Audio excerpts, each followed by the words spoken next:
Streaming. Okay. Oh. The Bills are not good.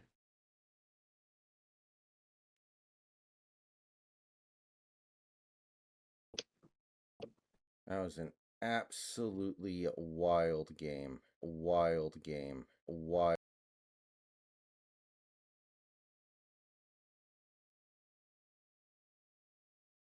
That is crazy. That is crazy. Since the Bills played the Dolphins, they've gone 2-4 since.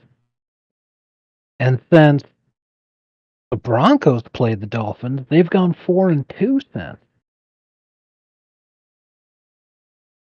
Like after they had that 70 burger dropped on them, everybody was like, "Okay, this Broncos team is probably the worst team ever."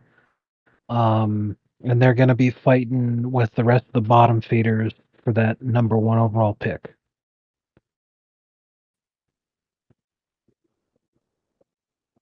They're 4-5 right now. They're almost 500.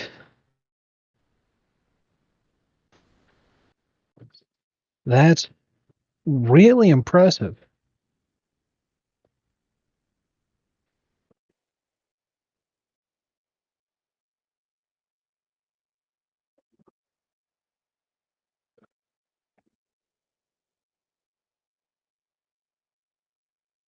Okay, let's go. Starfield. I'm gonna try to beat the game tonight. I don't know if I'm gonna be able to be brutally honest. Okay. What you gonna do? JS, thank you for the sub. Welcome back. 18 months. Thank you for the 18 months, JS. Hey, Rag Guy, welcome. Yeah, the echo was because I was on the stream while the stream was running. Yeah, the Bills. Well, I'll say this. Suck. The main problem with the Bills is they had an elite defense, and then everybody got hurt. But, like, tonight the defense actually played really good, so, that's not the whole picture. They need Daboll to get fired from, or Double, or whatever the fuck his name is, to get fired from New York and come back to coordinate their offense. It's one of those things where you need a coach who is really willing to get into a player's face. And right now, it doesn't feel like Josh Allen has anybody who's willing to get in his face and scream at him and yell at him when he's not doing the right thing. Like, Holmgren was that guy with Favre, right? Holmgren was always the guy who was willing to get in Favre's face and be like, if you ever do that again, I'm going to kill your whole family. And Favre won 3 MVPs with Holmgren, and then every coach Favre had after Holmgren was somebody who didn't know how to stand up to him, and Favre would revert back to being a crazy gunslinger. Yeah. Yeah. I did post 2 tweets in the NFL channel. One from Richard Sherman, the other from RG3, where both of them said that Josh Allen and his interception, that's a conversation that needs to be had. Because other QBs that throw a ton of picks, like Dak Prescott, they get roasted, and Josh Allen is being treated like Golden Boy, where no one seems to be wanting to talk about how this guy is just constantly throwing the ball away. Now, I do believe that the Bills are a better team than the Broncos. Like you said, they have a lot of injuries, but also their defense played pretty well tonight. They could have won the game if they didn't just play like absolute dog shit in the first half. In the first half, they had 3 turnovers that all resulted in points for the Broncos. And that goes right back to Josh Allen. Like, if he's not throwing so many picks, hey, your team wins more games. Like,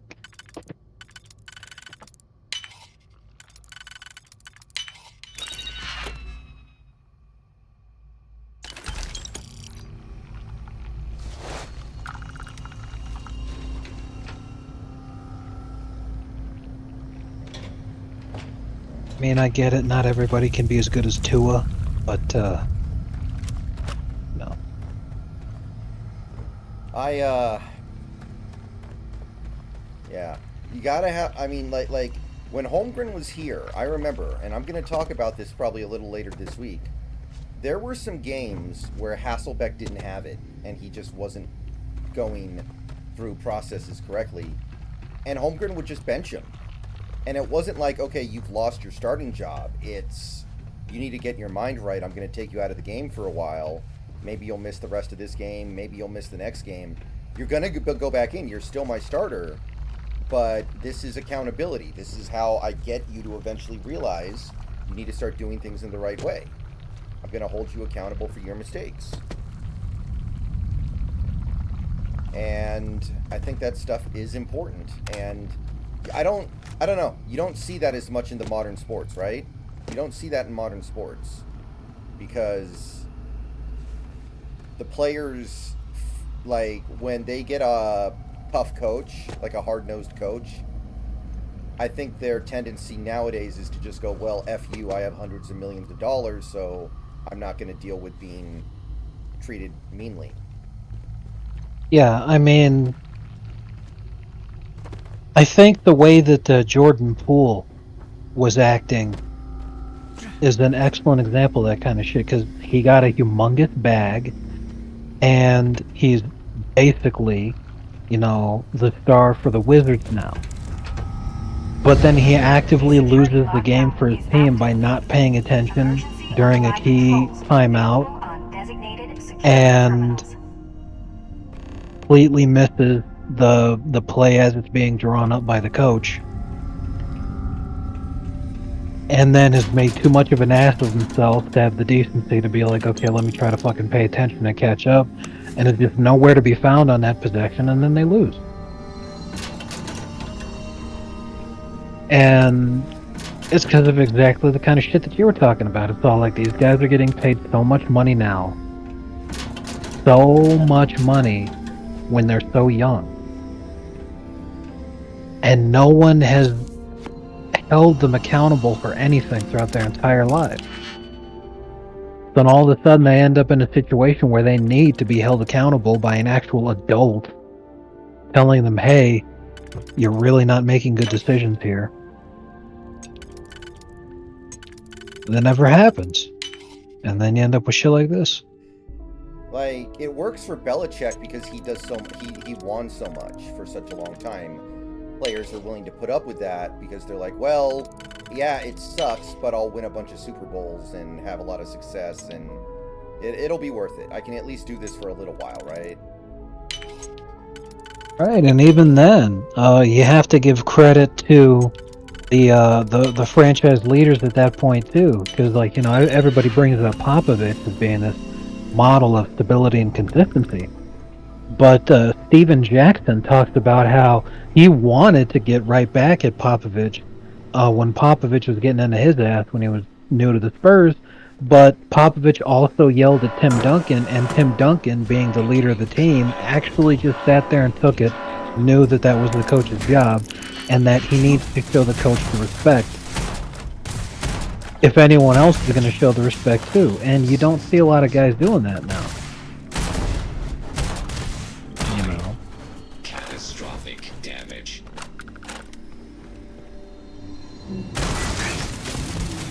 I mean, like I was saying with Josh Allen being treated like Golden Boy. I mean, That's not going to be happening much. What are the I don't think. Yeah. And that's what I think, was up to this point. If anyone's tried to hold him accountable before, what are the odds that he just kind of, just brushed it off? I mean, he's already got the monster contract. In his mind, he probably feels like I already won. And by some definition, he has. Like, he's got a $250 million contract. And who am I to sit here and say, like, you need to do more? But if you kill your enemies, they win.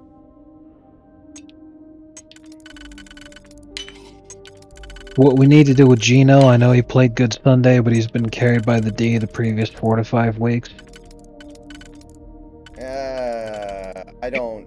I mean, I will say this. There was a point on Sunday's game where I was like, I wonder, we shouldn't make a quarterback change, but I do wonder if Gino needs to sit for a while to get his head right. I was thinking about that, but he got right on his own, so I don't think we need to have that conversation right now after what he did at the end of that game. Like, come on. Right. Can we not? No, I loved that fucking tweet I shared with you earlier today before the game, which was if Tua just took his next 100 snaps and just threw the ball into the stands, by the time he finished doing that, he'd still have a higher pass rating than Zach Wilson and Matthew. So after today's complete catastrophe for the Bills, I wasted no time in telling everybody, hey, by the way, in case you were wondering, Tua is the best quarterback in the division.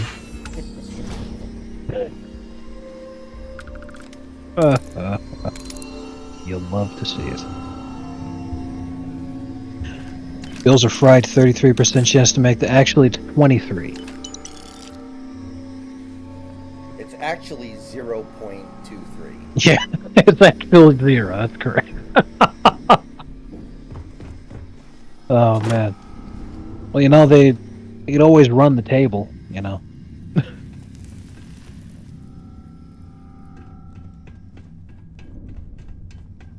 As is tradition.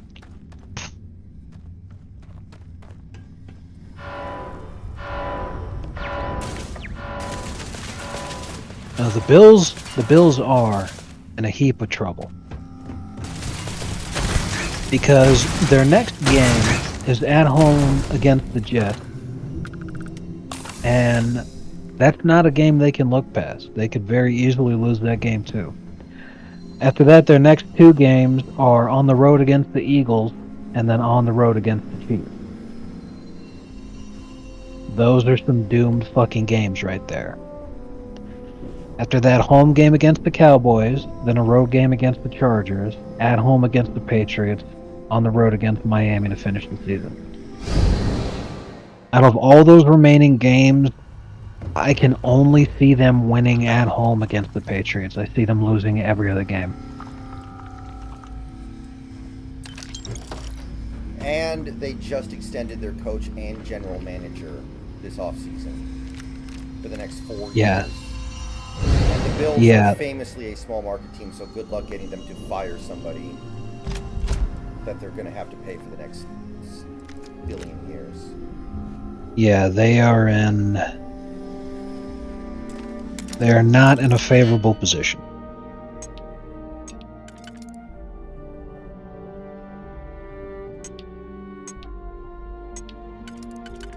Giants, Bills.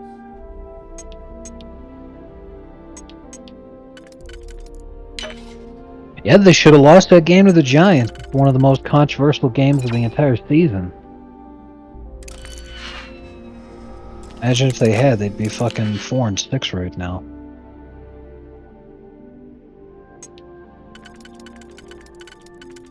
Allen plays terribly against the Jets. Yeah, the Jets are a really good defense. You know, I hope by now that people have seen how the Jets have been playing this season, that the Jets really did try to put together a team around Aaron Rodgers to actually compete. And obviously it was tragic that they lost him on the 4th fucking play of the season, but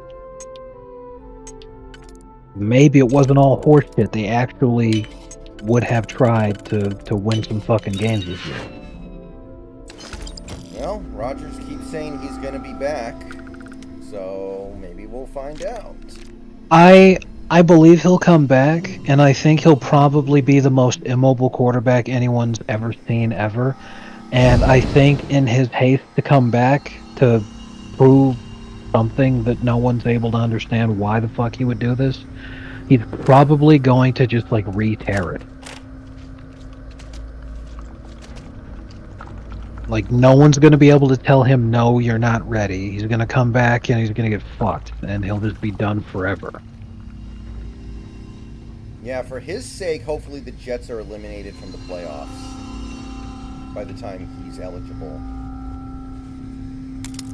That's why I think they won't be. Because when you think about it, the 2 most Jets things that could have possibly happened this year One of them's already happened. The first one is losing Aaron Rodgers like that early. That's the most Jets thing that could have happened, especially since it was on 9/11. The second most Jets thing that could happen is that they actually are competitive enough to justify him coming back for the playoff push. And then he has his career ended, if not fucking sent into a wheelchair for the rest of his life, by having the same tendon get retorn. I could see it all day. That would be the most Jets thing I could possibly think of. At which point you'd sit there and be like, who do we fire for this? Because like I think the answer is everyone. Good God. Last week, after the Jets lost to the Chargers in a game where their defense played out of their minds and the offense was a joke, which is basically every game the Jets play, a reporter asked Robert Saleh why they haven't benched Zach Wilson yet. And Robert Saleh basically said, I don't know. You've got me. I don't get it either. Robert Saleh is the head coach of the team.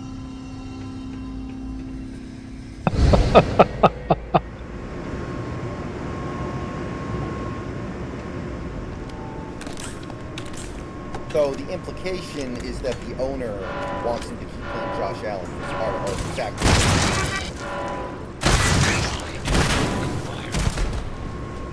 Right.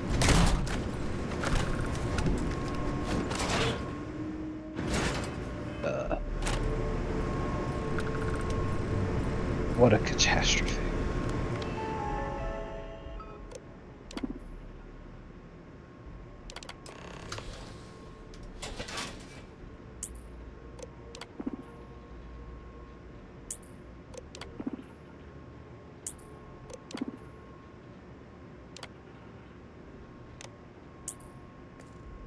Alright guys, so we are going to try to beat the game tonight. I don't know if I'm going to be able to.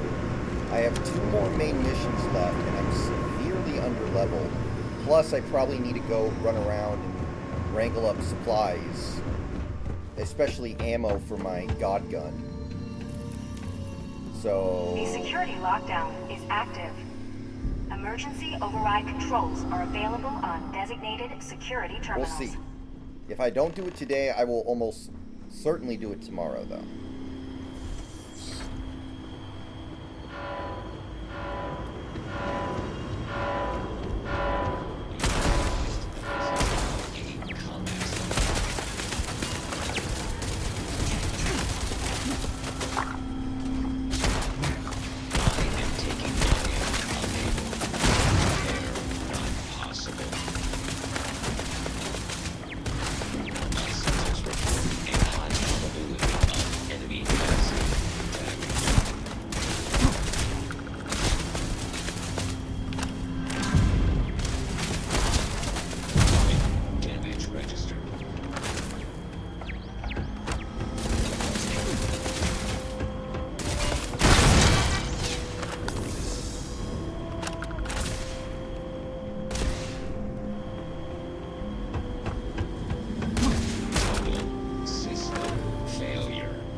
I mean, they play the Vikings next, right? Yeah, they play the Vikings. That's going to be interesting, man. I don't know how much longer this Joshua Dobbs thing can keep up.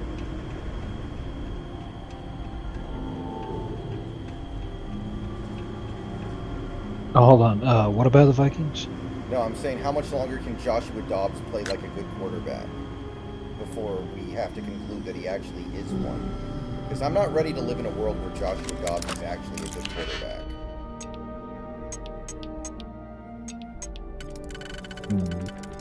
It's hard to say.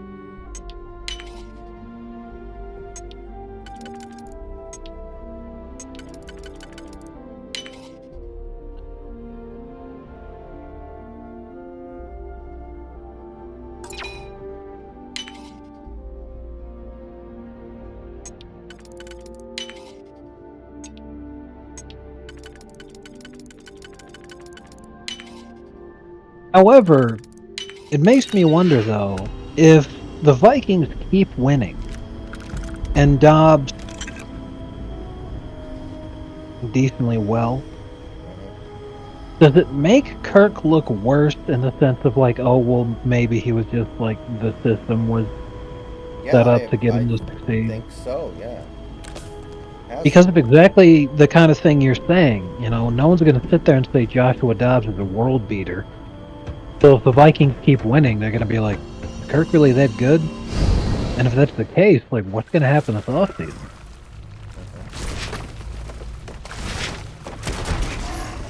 Josh Dobbs looks like Charlie Villanueva. He does. He looks exactly like Chelsea on the way back. So now he looks even unhealthier, though. Well, to be fair, that's because Dobbs actually did have cancer. No, that was his running back. Just kidding.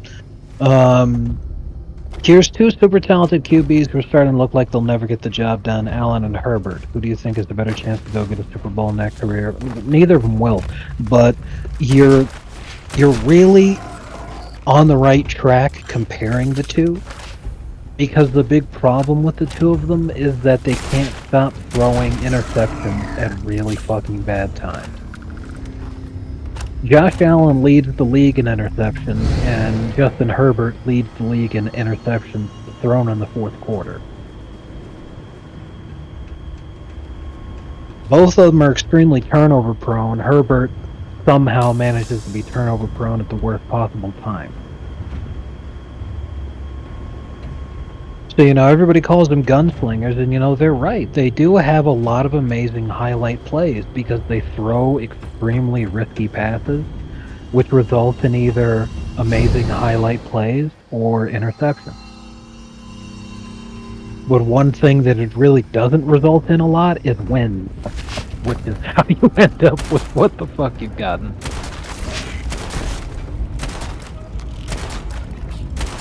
Both have that no hair condition, right? Dobbs and Villanueva. Jada? Yeah. Alopecia? Yeah, they have that STD from Jada Pinkett Smith. Man, she really has been around, huh? Exactly. Both Ninja Turtles. That's offensive to Russell Westbrook. Let my people go. I'm taking a look at the box score of the Saints-Vikings game. I'm laughing hysterically looking at it because the Saints are giving up on Derek Carr, so then they started playing Jameis Winston. No, Derek Carr got hurt. Oh, well, that makes sense too.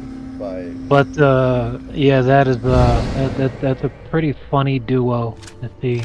Jameis Winston had a wild game, by the way. He went in there and basically threw a Hail Mary every time he dropped back, and it kept getting intercepted. Yeah. Which is pretty on brand. Absolutely. No one will ever be able to forget highly hyped up first overall pick Jameis Winston. His literal first play of his career was a pick six.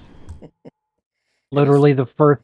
The last play of his career in Tampa Bay, which was the team that originally drafted him, was also a pick six. Exactly. It's like history, it rhymes. Yeah. Oh god, fucking.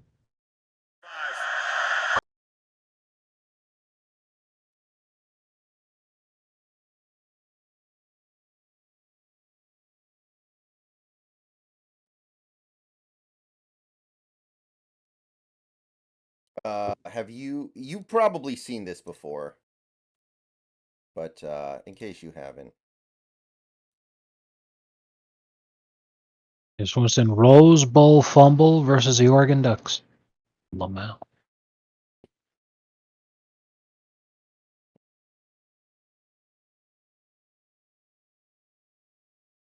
Mayf will have a bad game this week, and Origin will want to cut him and give Levi Bell a shit.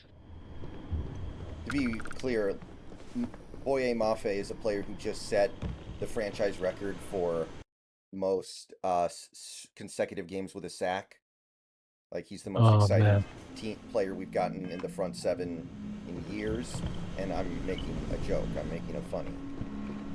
To Right. be clear. Oh man, that's good stuff.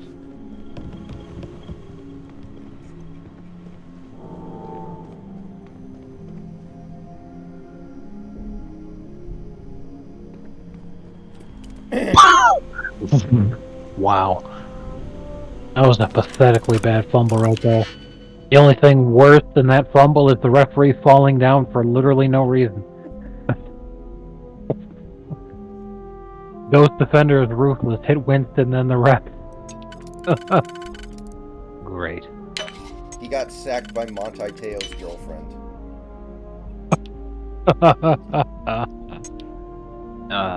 That's good stuff.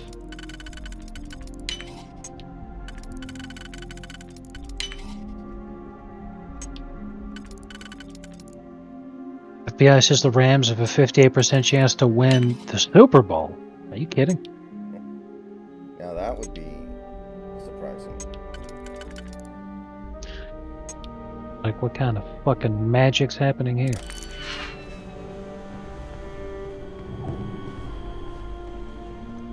What is love? Baby, don't hurt me. Don't hurt me. I loved that play Duncan Robinson had on Wembanyama so much.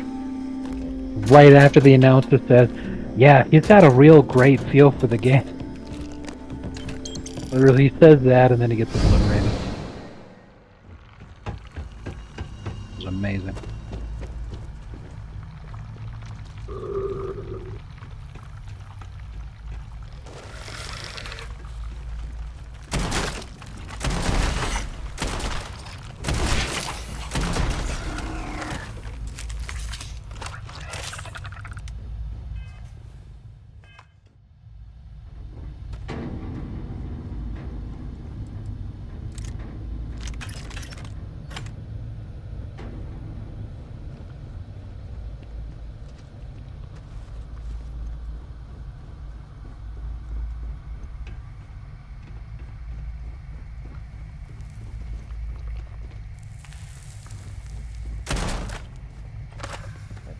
God damn it.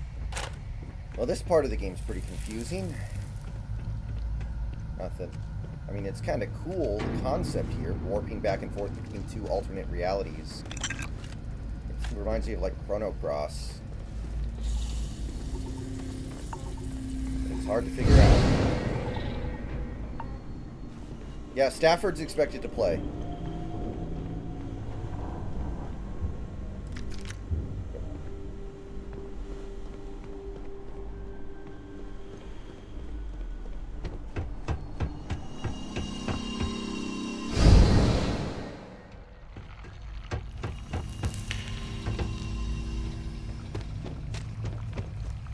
There's got to be a distortion in here somewhere.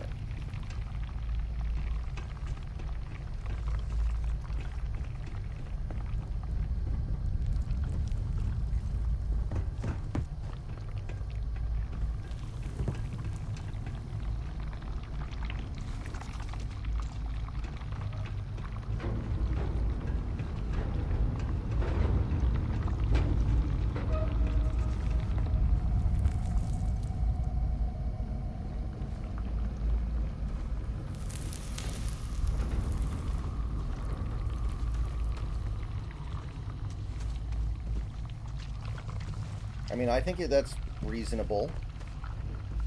The Rams are playing much worse than they were back in week 1 and week 2, though. They played really well those 2 games, and since then it's not been very good.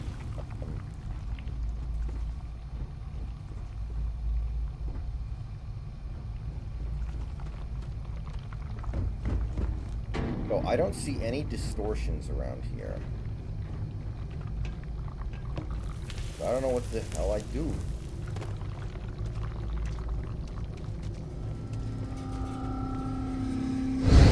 Other than maybe try to hack this computer, but I'm running out of digipicks.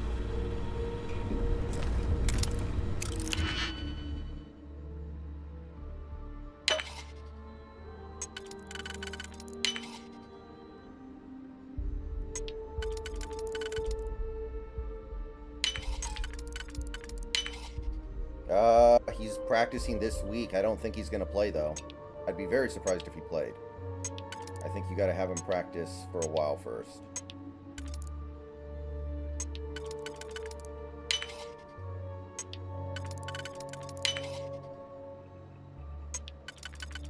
Speaking of DeMar Hamlin,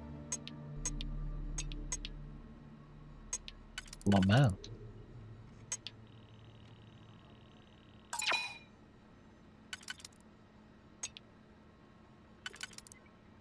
How did...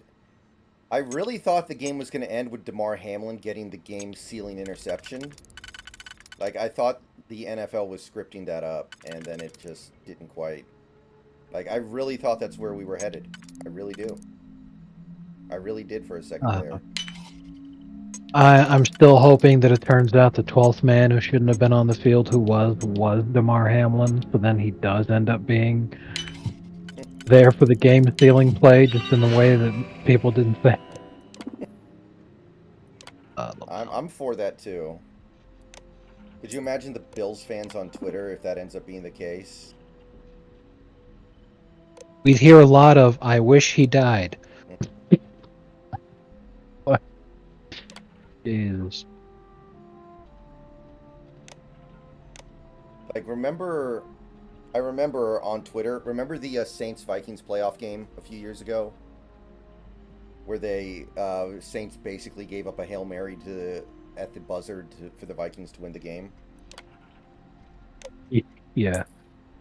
I remember searching Marcus Williams, who was the Saints safety who blew the play, with the N-word on Twitter right after it happened. It was pretty, Oh, that is fantastic. it was something else.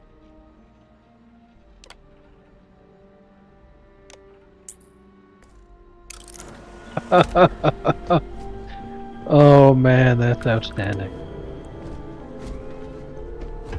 Now I hope that the Saints are like the last game of the season. The playoffs are on the line. If they win, they go. If they lose, they don't. Mm-hmm. Jameis Winston's playing, and then he throws a game-losing pick six. I'll do the same thing you did there. That's outstanding. Or when Katie left Oklahoma City. Oh yeah, I remember that one. Oh god. That's when he had to make his Pierre Delectico account and start telling people that calling Kevin Durant the N-word. You guys need to realize that Kevin Durant had no help when he was in OKC, and it made sense for him to leave when he did. Exactly. Best teammate was Russell Westbrook, who's been exposed as a complete fucking sack of shit. An utterly worthless human being ever since. Right guy says, what Seahawks player do you wish would die on the field? I mean, do they come back like our Lord Jesus Christ? Is that the idea here? It's like they get revived? Based. Because if so, I mean, I guess the person that it would make the most sense to happen to would be Geno Smith, because his career was dead, and then he revived it. Right? Like, that's common sense. And, you know, since he's number 7, the 7 kind of looks like a cross. Nope, dead.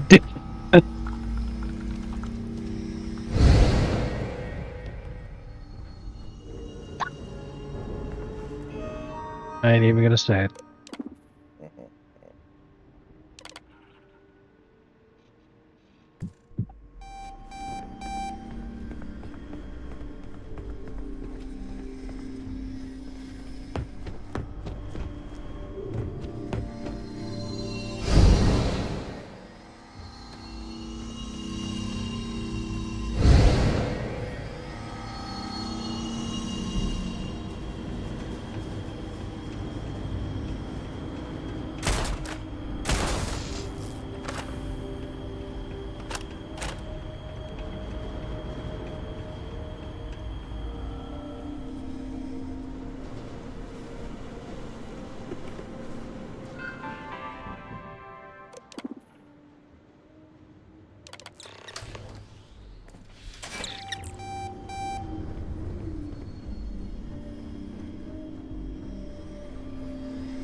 I don't think so, Big Country. Wasn't he really good against the Chargers in Week 18 last year?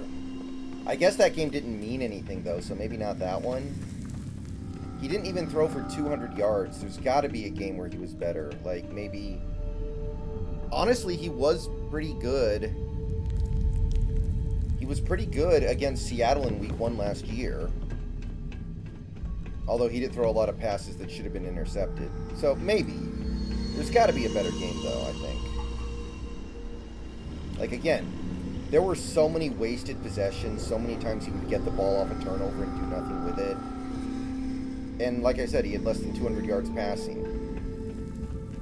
Like, I think there's got to be a better game out there.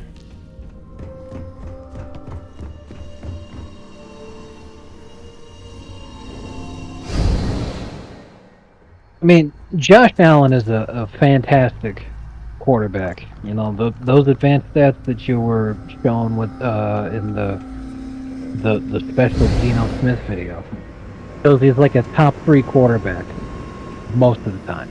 Yeah. I think the turnovers He's- probably knock him down a little bit, but he's still a very good... I mean, he's probably Right. better than Geno. He Right. probably is. He's right. Josh Allen's a fantastic quarterback. But he deserves criticism that he's getting right now because you can't lead the league in interceptions and have zero responsibility for the team losing close games.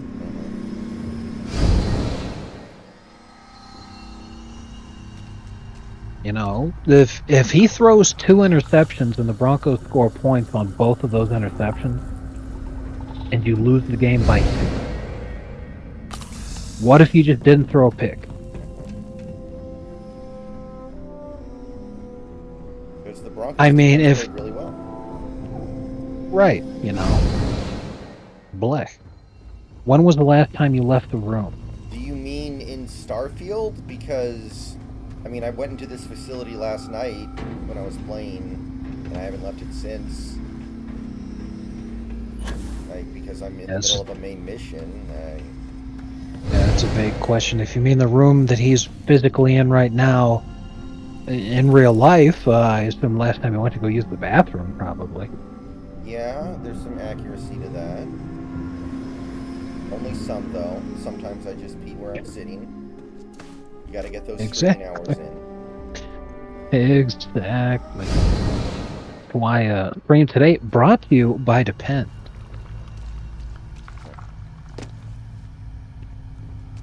Okay. Okay, this one's kind of confusing.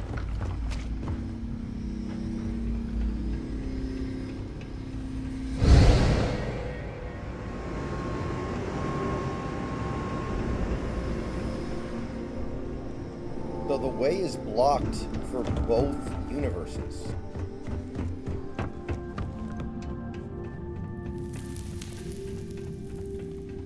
Can't you just travel to a universe where it's not blocked? I can only go back and forth between 2 universes right now. So, I'm trying.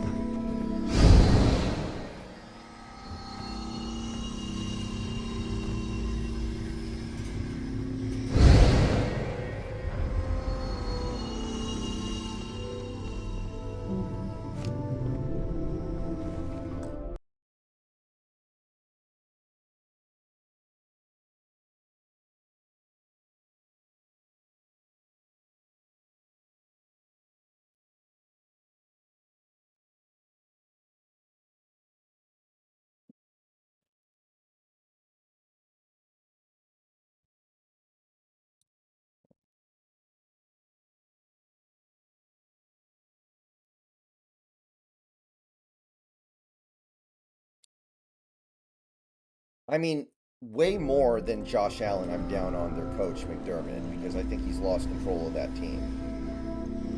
Like, Yes, I agree there. mhm. But,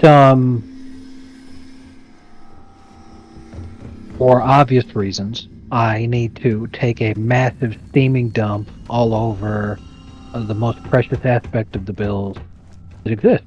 But, in all seriousness, because again, you know, you've got people who are coming, oh, well, yeah, this isn't Josh Allen's fault. And I'm like, yeah, sure, of course it's not, because he's a great and amazing player and the lone bright spot for this franchise. Not on him that the team loses games.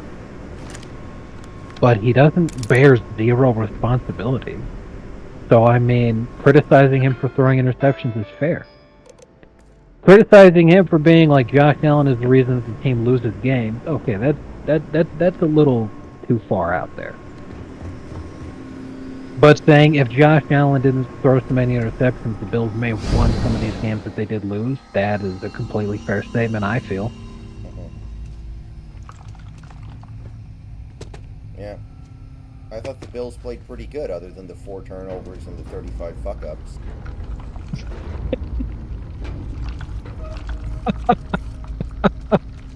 Exactly.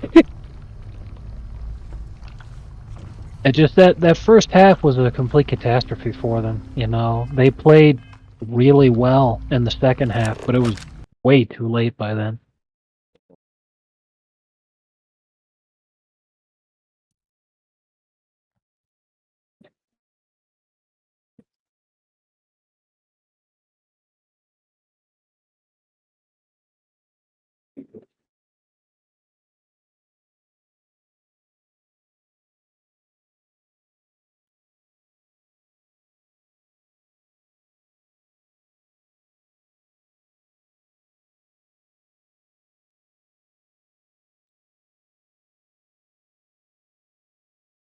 Ratio King, I mean, they still have to play the Chargers twice, which that could go either way.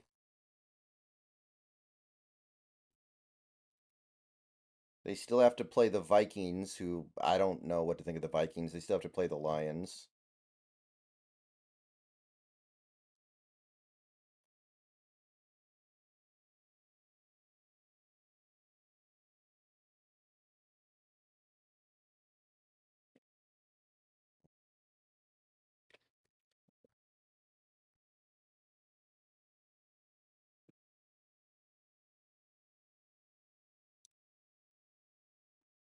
Texans.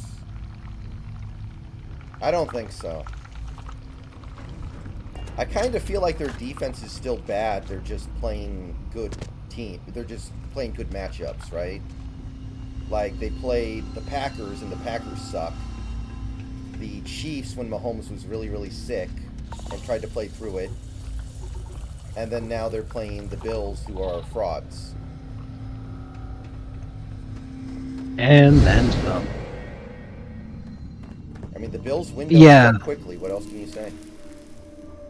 yes. The Broncos have definitely been catching people at the right times to be playing them. There's no question there.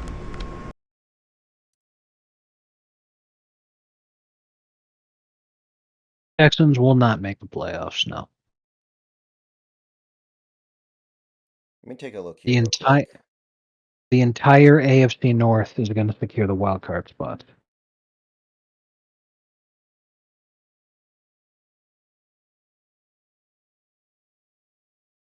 If you're not winning your division, you're not making the playoffs in the AFC.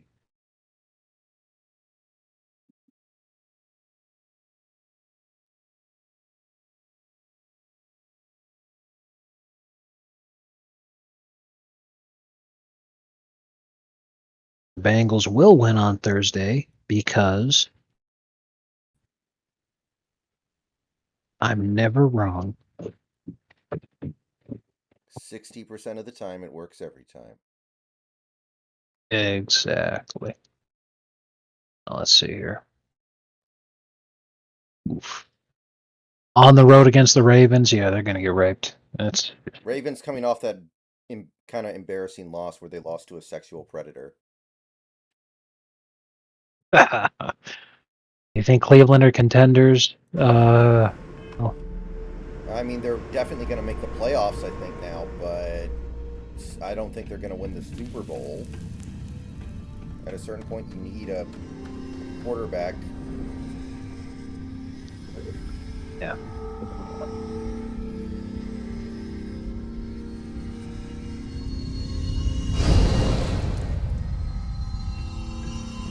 The most effective shot that Deshaun Watson is firing are into the hands of a masseuse.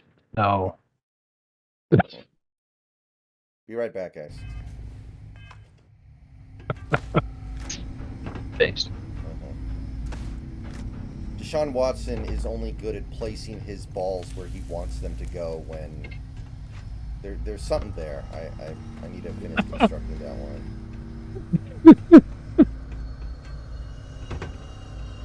Good.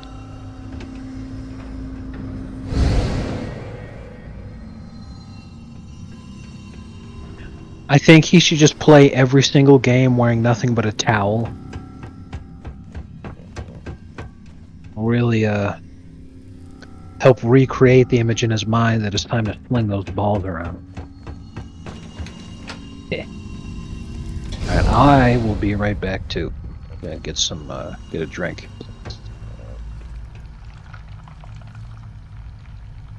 Yo. Oh, come on. Why isn't this fucking door open?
Man, I am lost.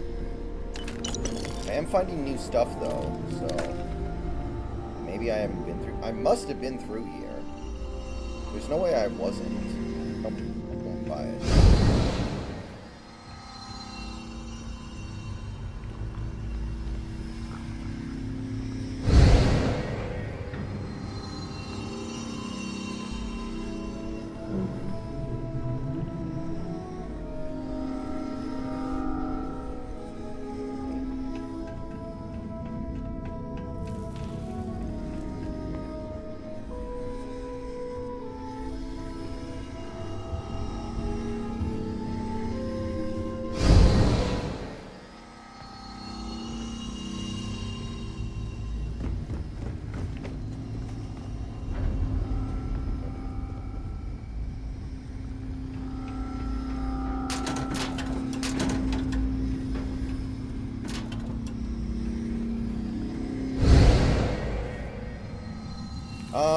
I'm not really worried about making a statement against the Rams.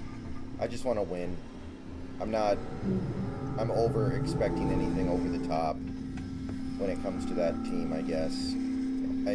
I'll say this. I don't want to hear anything about how, we're going to lose to the Rams because the Rams own us and, it's just a bad matchup and Pete versus me. Like, it's Pete's job to figure out how to stop that from happening. It is Pete's job to figure out why is this a bad matchup and then do something about it. So if he doesn't do it this time, I don't know. Like we have a big advantage in trying to make the playoffs because this conference is so bad. But at the same time, if we don't beat the Rams, you could easily go on a 5-game losing streak and just be mentally destroyed.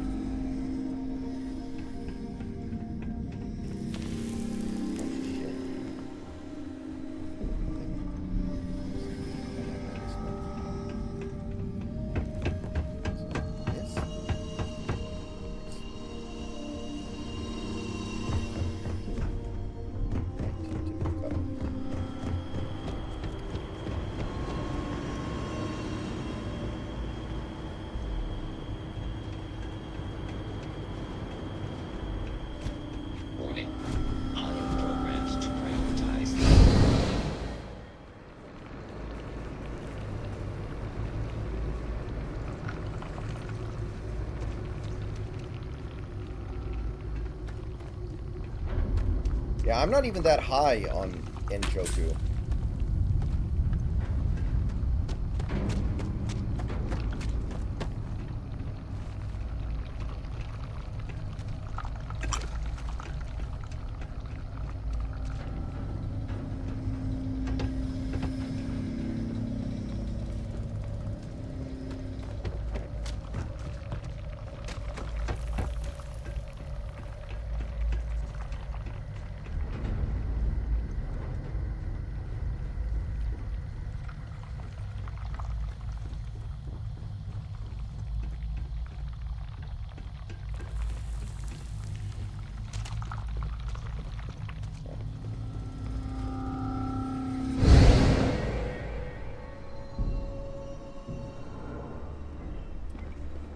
I mean, Ratio King, if you watch my videos, you'll definitely know my answer to that.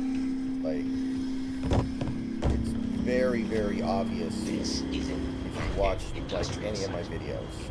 You might want to. Is OJ Howard still in the NFL? If you are in need of supplies, I suggest seeking.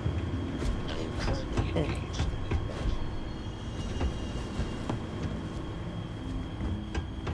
Ooh. Wait a minute. Is this it? I think I may have found it.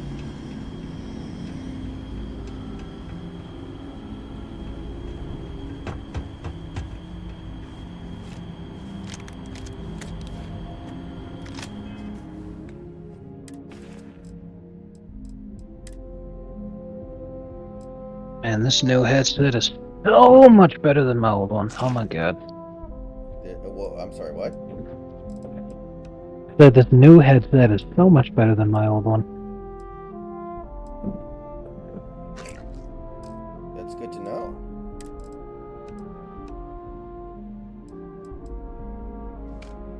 Do you think the hate for Gino is unnecessary? I'm sure you had a lot to say about that one. Not really. All I said was if you watch any of my videos, I feel like my position on this matter is pretty obvious. Right. Yes, it's incredibly obvious. The position is we need to start a middle-aged lesbian. We know what we have with them. That has to be the dumbest take. You, People who's I'm sure you've seen this because you actually watch Family Guy. But you know the clip of when Peter wins a contest and they're like, okay, you can have a boat or you can have whatever's in this cardboard box. or you can have what's in the mystery box. And you know the clip Well, I'm a talking about. boat's a boat. Right, exactly. A boat's a boat, but the box could be anything. It could even be a boat. You know how much we've been wanting one of those? We'll take a box. That's what I feel about the Geno Smith Drew Lock thing. Like, we've got a Geno Smith, but a Drew Lock could be anything. And it's like, It could even be a yeah, Geno Smith. We'll take the precisely. boat. Jesus. Yeah, that's pretty good. Accurate.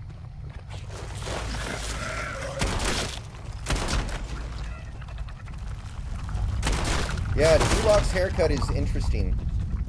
I mean, if that's how he wants to express himself, then good for him, I guess. But, I'm not really for it, I gotta be honest.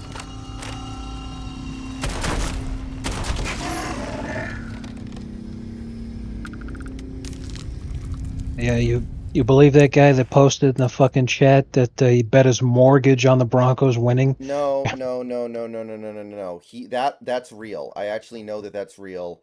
He made a bunch of really small bets on like 9 or 8 Mm. different games, all going the way he thought they would, and if they all come through, he wins big. The actual Oh bet was wow. only $25. If you actually, I'm looking at the slips right now. Each bet was only $25, so he bet a total of $100 and he won like $13,000 Jesus Christ. because he hit on so many. Now, a lot of the games are easy. Like, he picked the Cowboys to win, which was a complete gimme. Yeah. Yeah. But he picked so many, it adds up to where he's actually Right. cha-ching. Right. And to be fair, that is still huge balls to put the Broncos over the Bills. Not a lot of people would have done that. I guess once the Bills lose to the Patriots, you're like, well, I guess they just suck. But I don't think I would have done that. In fact, I would have Which not is bet on this game at all. I would have just been like, I'll leave that out of my parlay. right, because yes, the Bills lost to the Patriots, but they lost in Foxborough. So, you know, again, it's like, well, yeah, the Patriots suck ass, but it was a road game. Maybe at home they'll beat the Broncos. Because the Broncos needed this win to get people to take them more seriously. Now that they did get this win, it's all like, okay, well, you know, the reputation of both of these teams has kind of switched. Because now everyone's talking about the Bills as being a complete joke and the Broncos as being like, well, they're not as bad as we thought they were. It really goes to show what a huge difference the beginning of your season makes in terms of your reputation for the remainder of the season, regardless of how you play. The Broncos start 0-3 and have gone 4-2 since. And it's not until this game that people are like, well, you know, maybe they're not complete ass. The Bills started 3-1 and they've gone 2-4 since, and it's not until this game that people are like, you know what, maybe they're not as good as we thought they were. Now, of course, there's a lot more going on than just winning and losing, but still. That first month means a lot. So, I mean, they gave up 70 points in a game. That's hard to get the stink off of. You know? I am re-engaging in right, yeah, that too. system failure. Massive damage. So yeah, you know, sometimes being the August champions actually, you know, is a real benefit. Two most important months in the NFL are August and December. You get Those are the only... You get the benefit of the doubt. Like... Exactly. I remember... Those are the only... And I'm sorry to have to remind you of this. I don't think you're really upset about this anymore, but the 2011 finals... Yeah. I remember that the Heat were pretty heavy favorites in every game, like right before the game started, even all the way into Game 6, when it was kind of clear that, you know, LeBron just wasn't there and that the team wasn't working together as well as they should. People were like, oh, they'll figure it out in time. They're not going to lose this series. Right. That's why Game 4 was so wild. Because Game 4 is the one where LeBron infamously scored 8 points on 3 for 11 shooting. Which is dreadful for anyone, but especially for LeBron. But that was the game Dallas won by 3. And the series was 2-1 Heat before that game.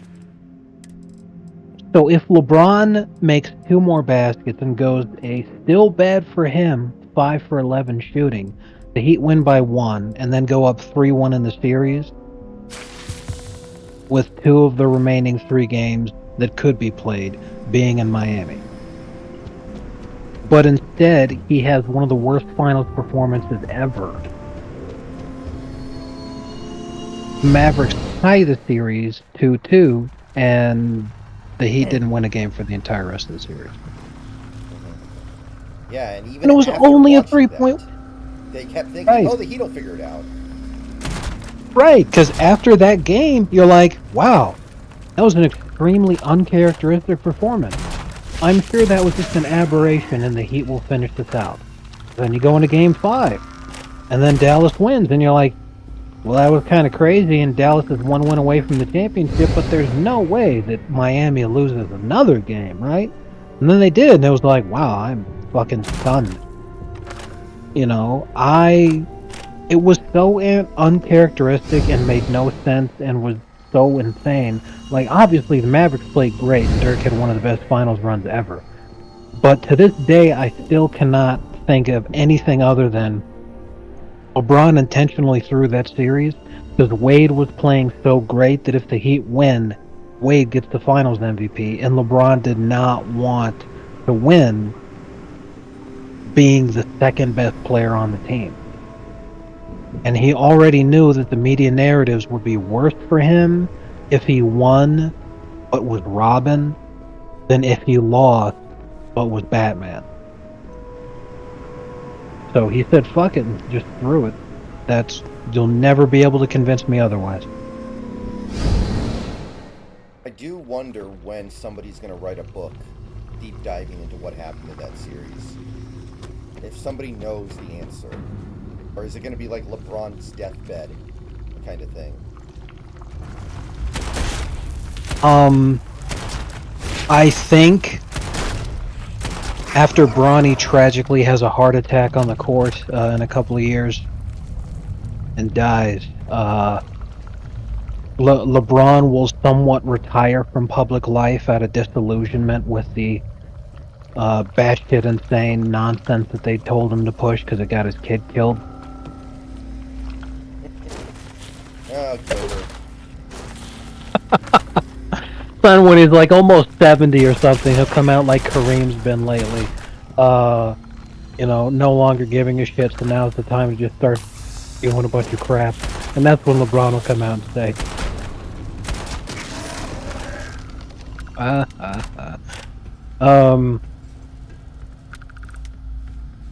no, but seriously, Like, I don't know. Like, do you remember the Cavs Celtics series, which was the last series that LeBron played in before he left Cleveland the first time, where they got completely blown out at home in Game Right, 5, and right, LeBron basically quit? right. Took off his jersey, Yeah. all that kind of shit. Yeah. I always thought, when Shaq writes his book, and he wrote his book many years ago, he should write about that series, what he has to say about it, but I don't think that he did. Like, what the fuck happened? You got to be careful, JS. You're gonna get killed for that one. But Controls are available on designated security terminals. yeah, that's it's funny, man. Paul Pierce, they never should have put a mic in front of his face, man. Like him getting a job at ESPN has been awful for basketball discussion because that man's out here wilding every day. He's out there like, hey, fucking obviously I'm better than LeBron all time because LeBron needed to run to Miami in order to beat me. Like someone actually asked him, they're like, "Wait a minute, Paul, are you actually saying? Do you really think you're a better player than LeBron James?" And he's all like, "Hey man, I let the games speak for themselves. On any given day before he left Cleveland, I was easily able to beat him any given day." And it's all like, "Yeah, you mean when his best teammate that he had in all those years was Larry Hughes? Meanwhile, you invented the first super team. Like, you're really gonna take credit for that shit?" JS, I'm not deleting that. I'm pinning that.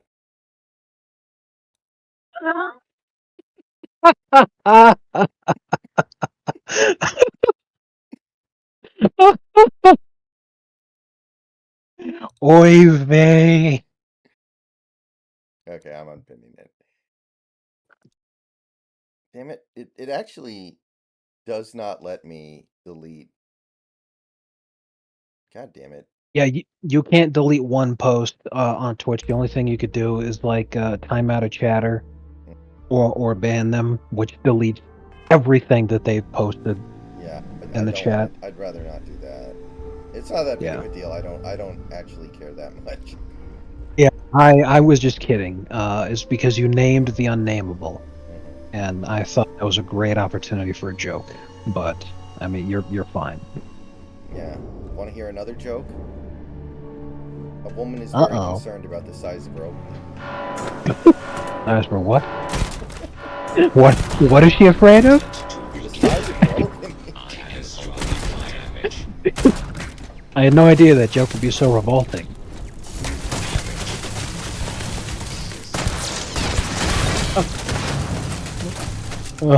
Oh man, that's good stuff.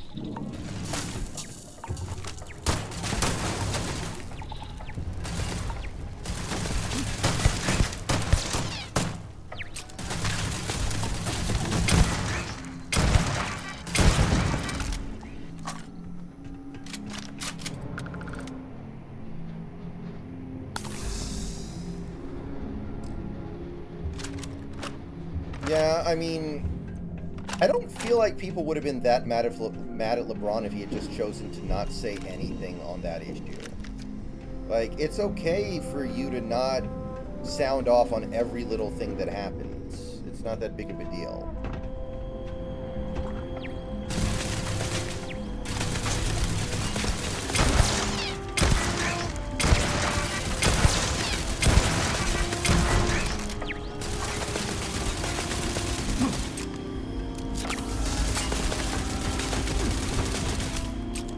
God damn it.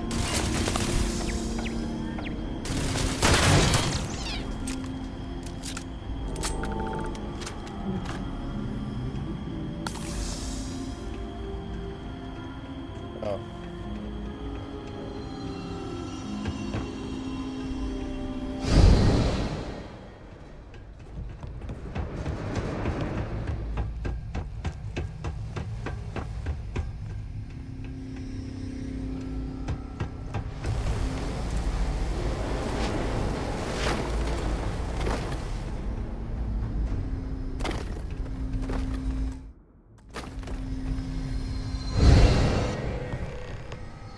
I mean, I think everybody knows what Jamal Adams is at this point.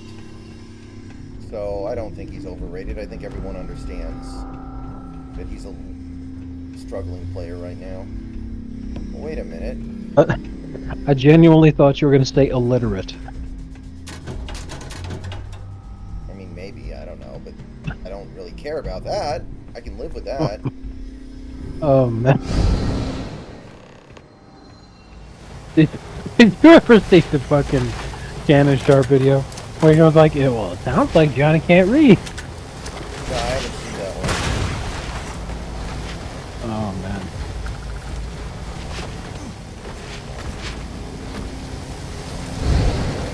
All sensors have detected possible enemy activity. I am unable. Repair not possible.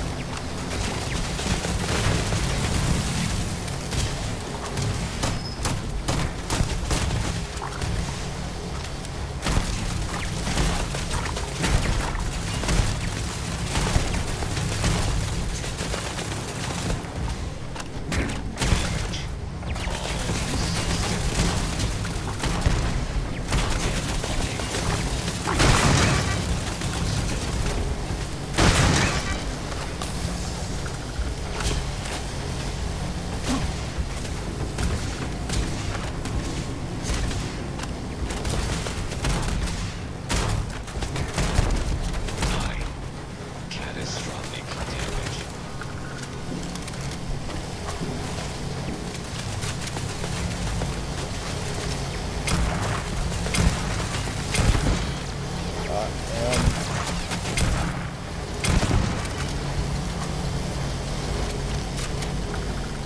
Is the Epic of Gilgamesh the oldest story in the history of the world?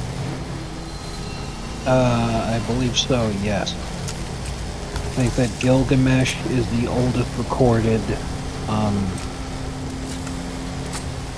fictional fantasy story.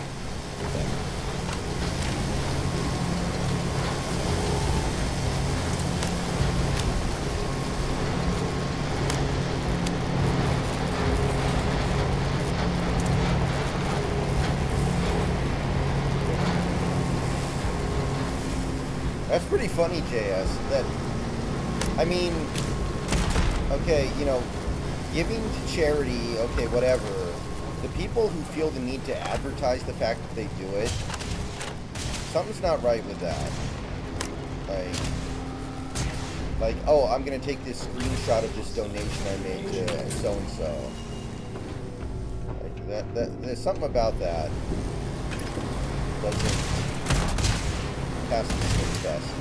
That. Unless someone like Moist Critical doing it to prove that he did it. Like, that I kind of get.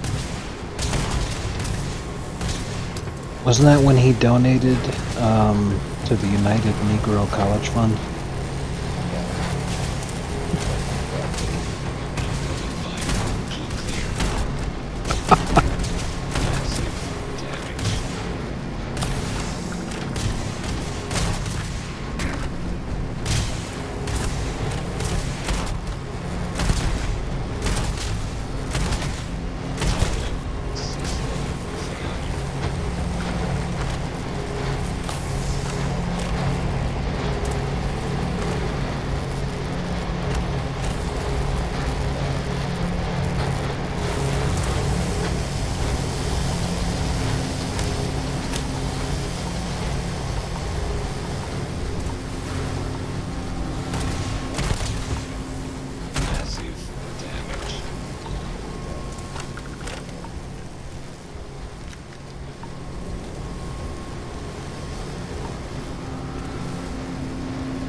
fun.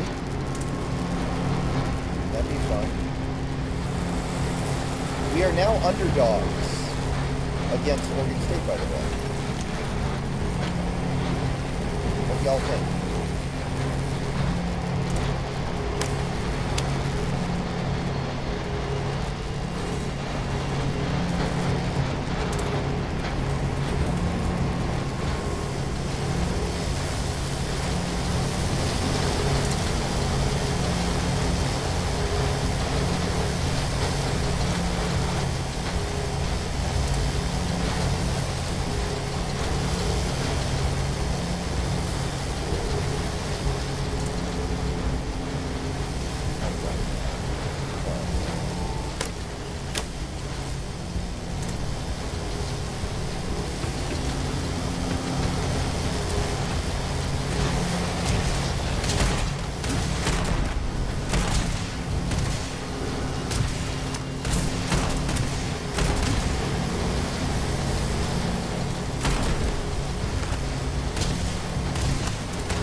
Repair not possible.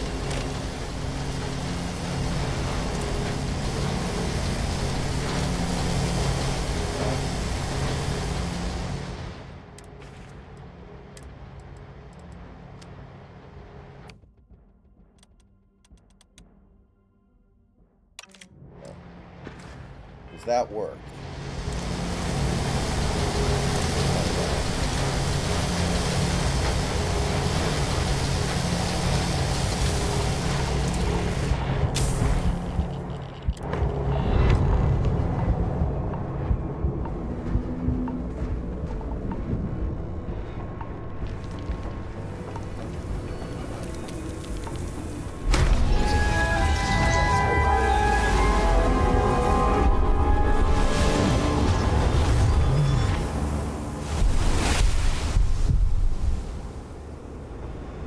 Alright, got it.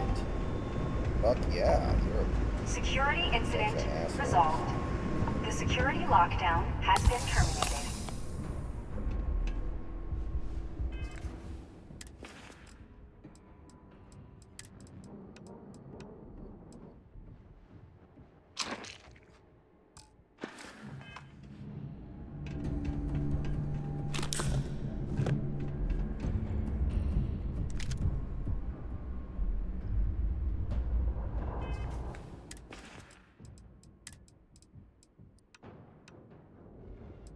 Watching Bills fans say that they need to trade Josh Allen has been fantastic. I'm like, yeah, you should. You should trade him for Drew Lock. Who knows what who knows what he can give you. Yeah, tell them to. Okay, let's just for fun here. So, Josh Allen, if the Bills trade him in this upcoming offseason, they will eat $53 million in dead money, which means it is more expensive for the 2024 season to trade him than to keep him. Nice. So you Bills owner Bills owner demands that the trade happens anyway, just so he can flex on people, just so they can watch him just waste his money for no reason. So what it that's would how much take. money I make.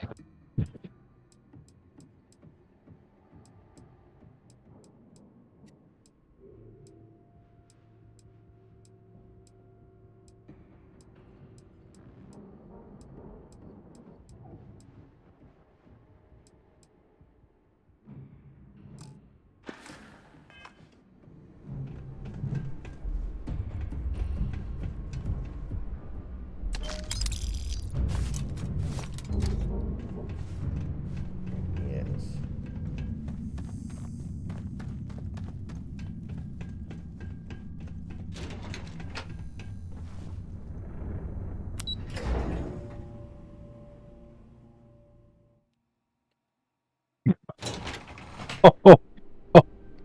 Oh man, look at this. This is fantastic.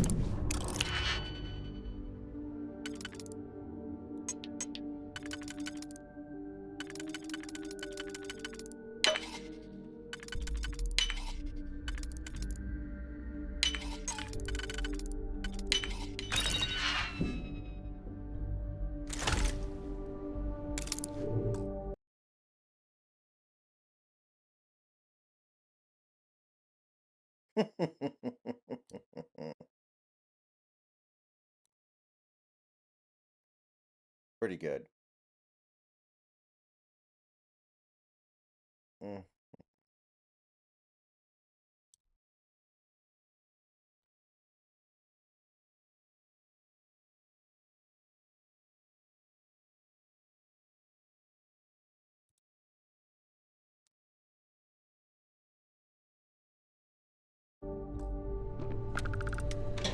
Ah, there you are.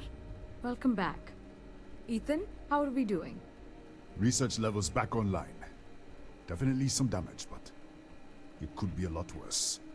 We will have to replace a few robots. Yes, well, that's a small price to pay, all things considered. This is a lot to take in. Artifacts, multiple universes. Look on the bright side, dear. Just imagine the papers you'll publish. If anyone even believes this. I am curious, though. Why did you decide to stay here, with us? Yeah. The hilarious thing is Brandon Staley is a defensive-minded coach. Of course. I'll make sure the And his consortium defense remembers the does that, sacrifice. like, Our next constantly. supply ship will be arriving soon. I'll have a full report ready for them. For now, I'd like to extend our gratitude and what compensation I can offer for everything we put you through. Thank you. This has been a truly remarkable experience. Got ourselves some legendaries here.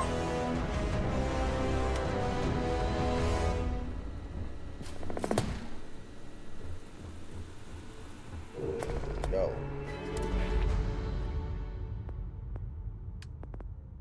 Is Dean Spanos poor as far as being an NFL owner goes, or does he just not give a shit?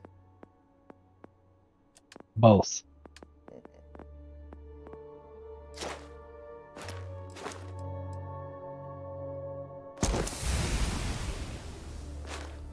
Because not firing Staley in the offseason was insane.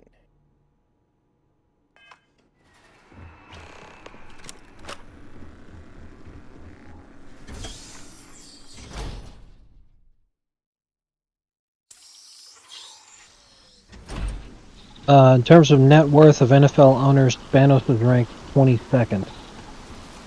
I mean, that's still not awful. Like, you could definitely afford to fire a shitty coach. Right.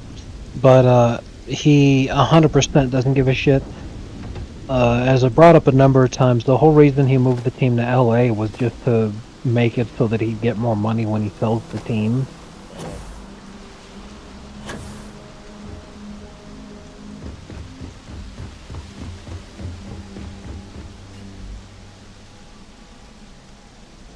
I mean, I'm sure they will be Steam, but who's gonna fall for that at this point? Nobody's gonna fall for that shit. Nobody And that can you matters. right? Can you prove to me that the Don Sterling situation wasn't a deep fake, and that they just conspired to make him sell the Clippers? That's actually a really interesting thought.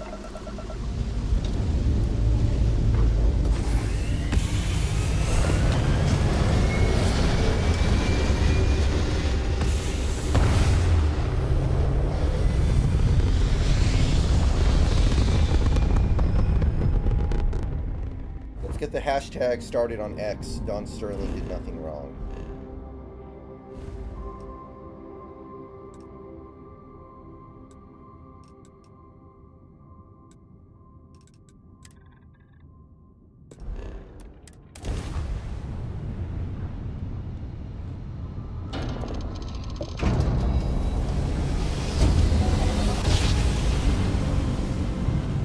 I mean, hell, the Raiders are dirt poor by NFL owner standards, but they still were able to pull together enough money to kick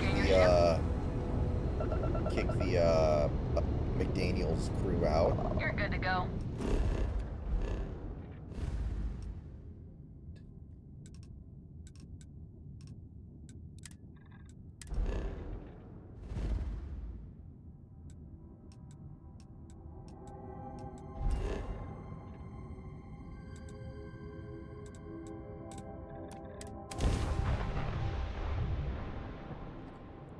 Ugh.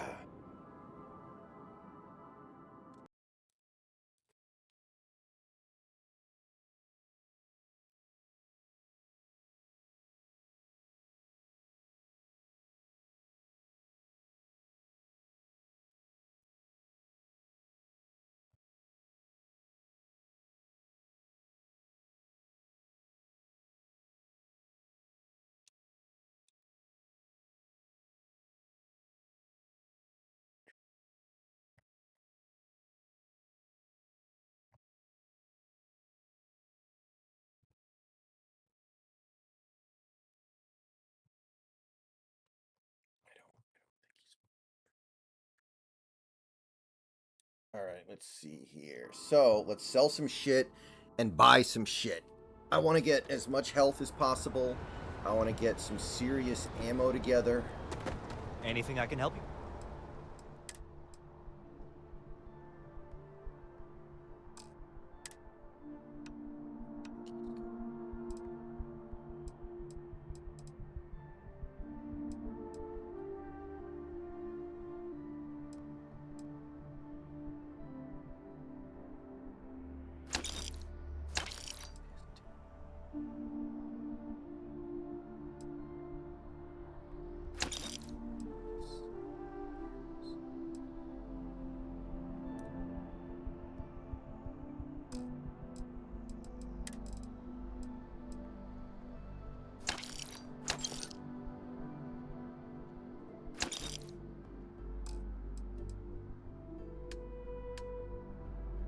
With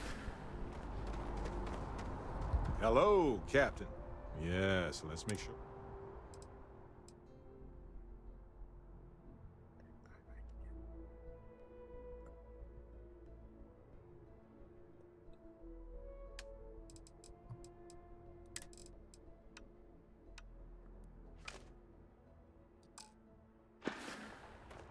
Okay. Right. Okay. So, this is going to take some work here. Yeah, Mike Brown is 31, and we know he's cheap. He's always You'll been be super scanned fucking as you cheap. enter the city. Who else? Yeah, the Davis doofus is at the bottom, I'm pretty sure.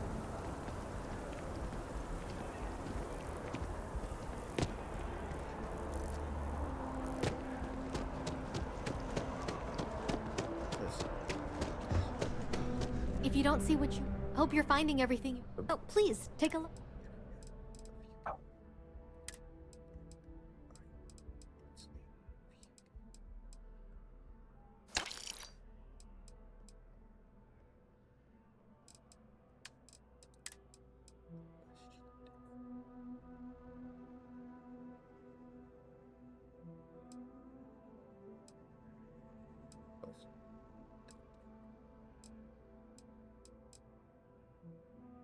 Rifle.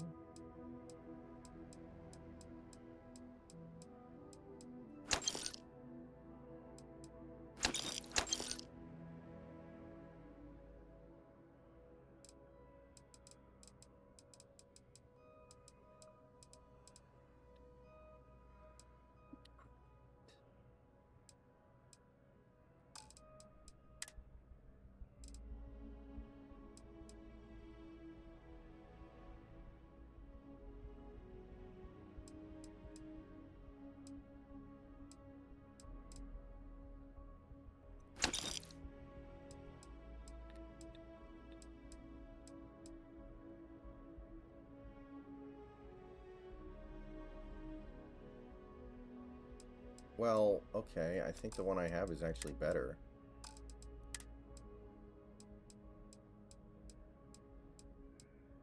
Yeah.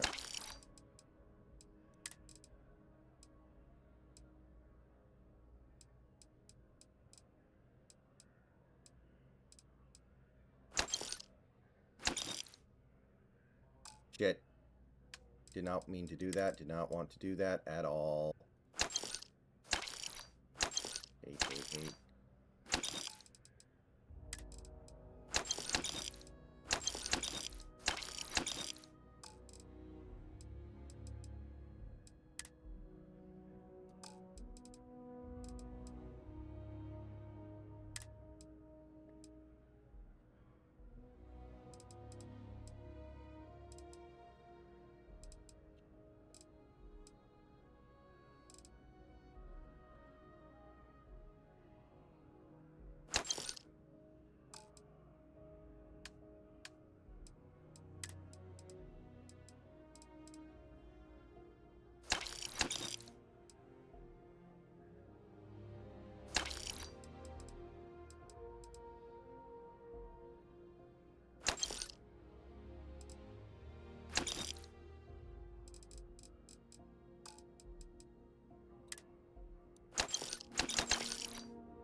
Alright, yeah, I'm gonna keep the mantis suit. I like it.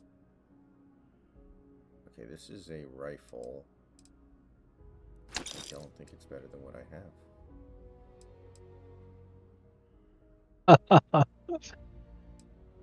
Oh man, a kid got banned from sports at his school because he wore blackface.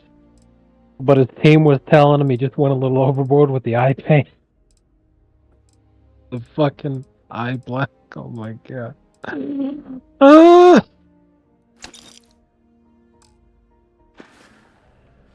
Appreciate the business. Tell me what you think, Joker. Yeah, hold on 1 second.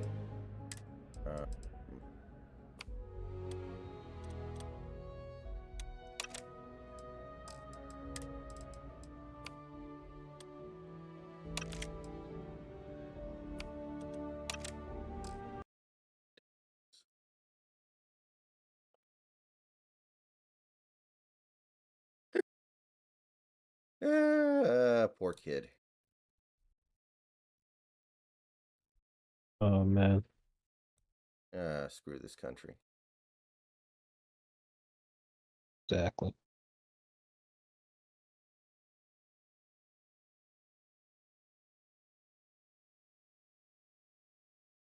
Oh yeah, Bidwell's low on the list, and he's known to be a bad owner just in general.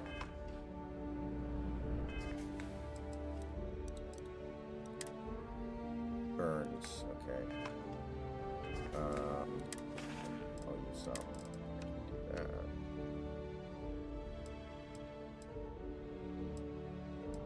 I cure burns. I want to cure a burn.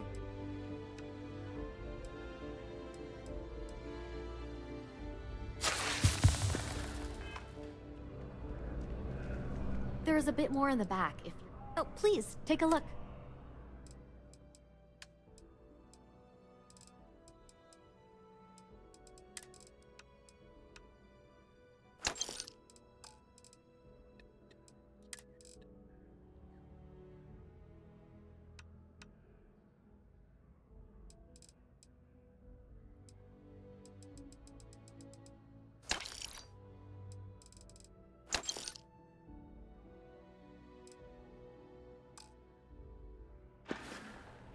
Thanks for coming in.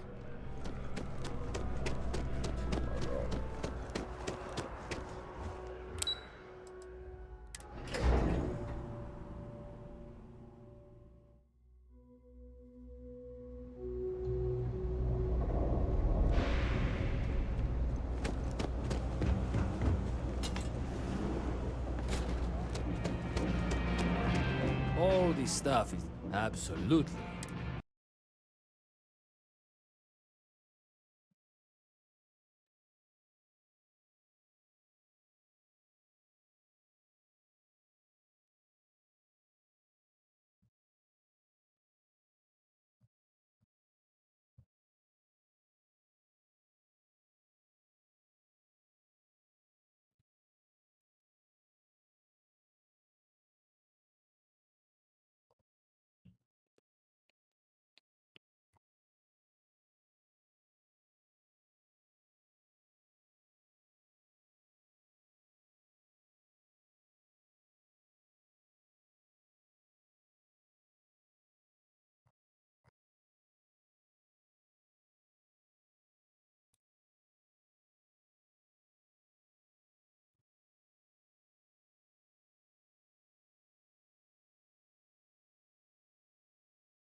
Absolutely.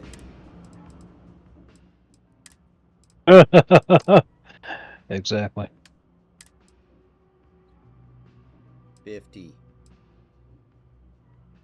D43.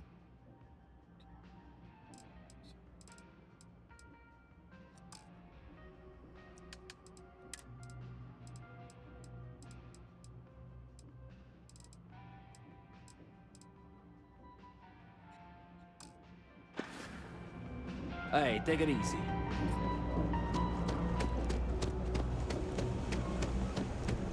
Just one quiet day. Not too much time. Hey there. Everything good? We're here to The Trade Authority has be my guest.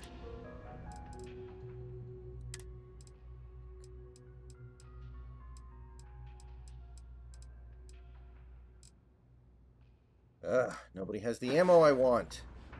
The Trade Authority appreciates your visit. Alright, I may have to go to other planets. That's okay. Evening, sir. But first, I should go back to home base.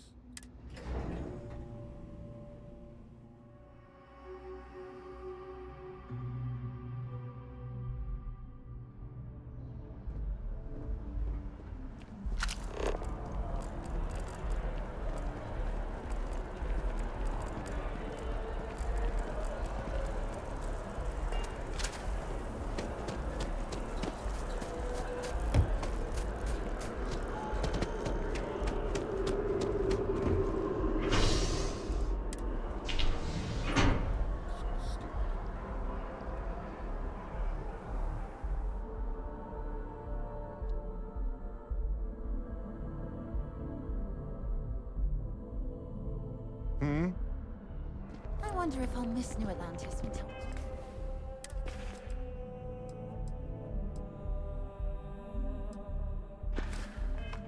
and I leave. No, probably not. Excuse me. Ah, yes.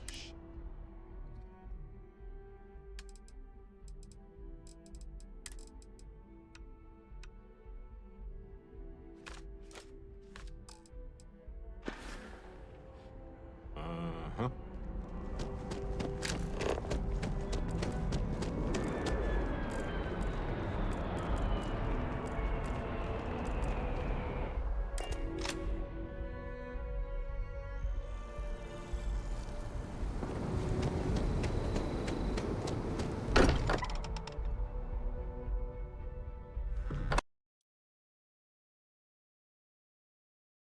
So I got 2 more main quest missions, Revelation and One Giant Leap.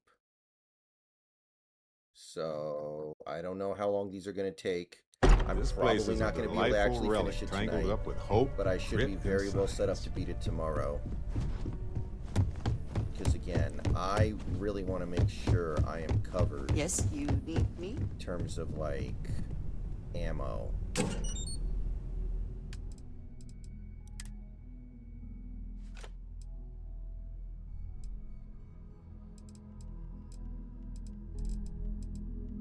Why is my...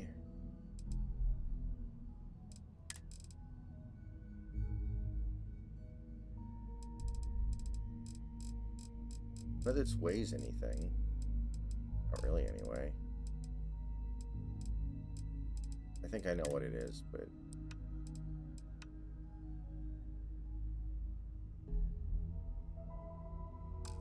That's kind of annoying, but it doesn't really matter that much. So let's sleep for like 16 hours.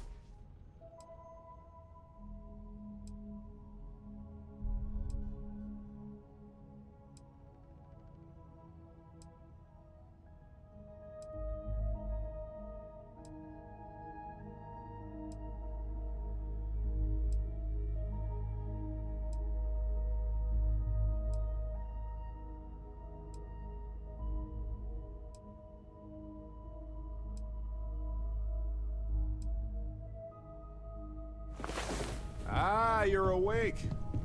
Let's get going, shall we?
Aquila.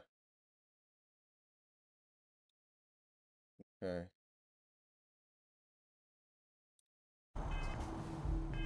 So let's try that. I don't know.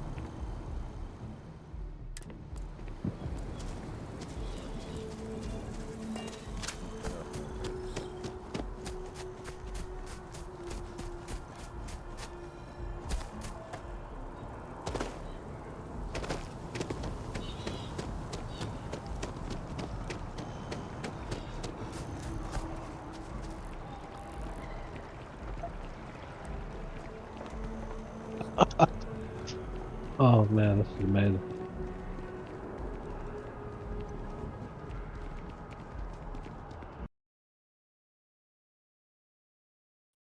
Laredo Firearms Roland Arms Shop. Let's try it, I guess. Yeah, I guess. I mean, he did kind of lead 2 drives in the 4th quarter to theoretically win the game. Obviously, only one of them did. And QBR weighs that stuff pretty heavily.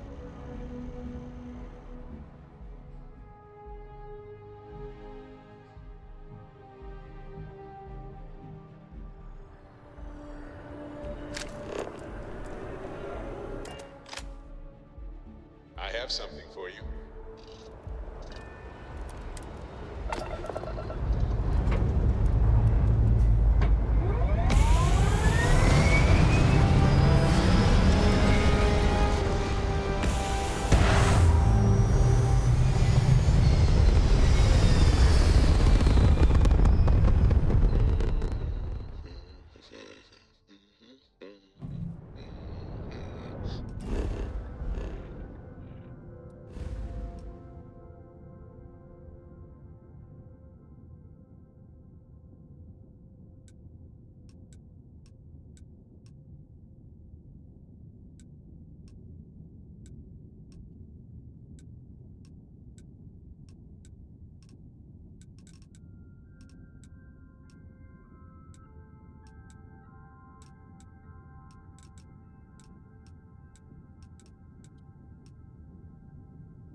Where is Aquila?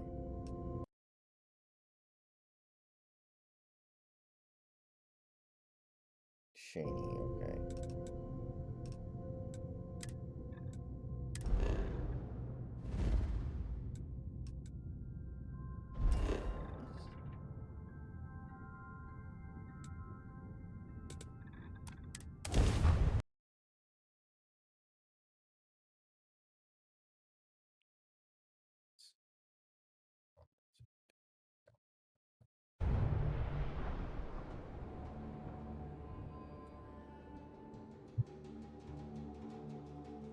I wonder how many people would leave here given the chance. Go somewhere more hostile. It's safe. But someone makes it hard.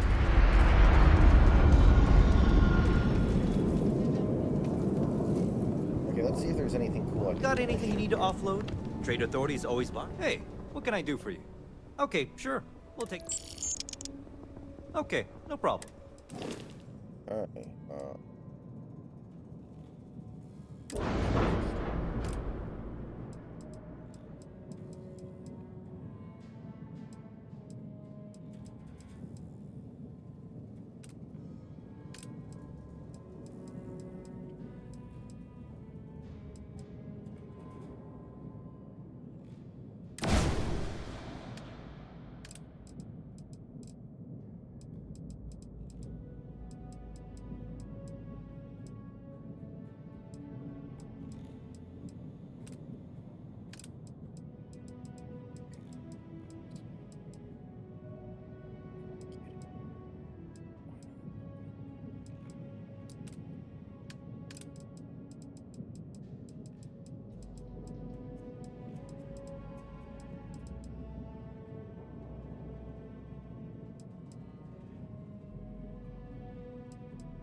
Okay. Made our ship just a little bit better.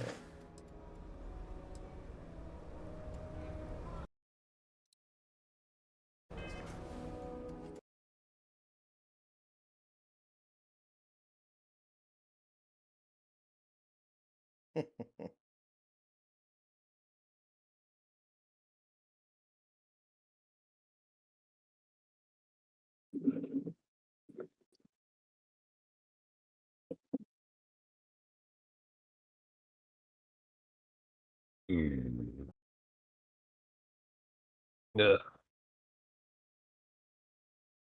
That helmet is kind of weird looking. Yeah, it's the I gotta Mantis say. outfit. It's the what? It's the Mantis outfit. He's like Batman in this universe. And Oh, right, yeah. yeah. Take me to your Xbox to play Fortnite today.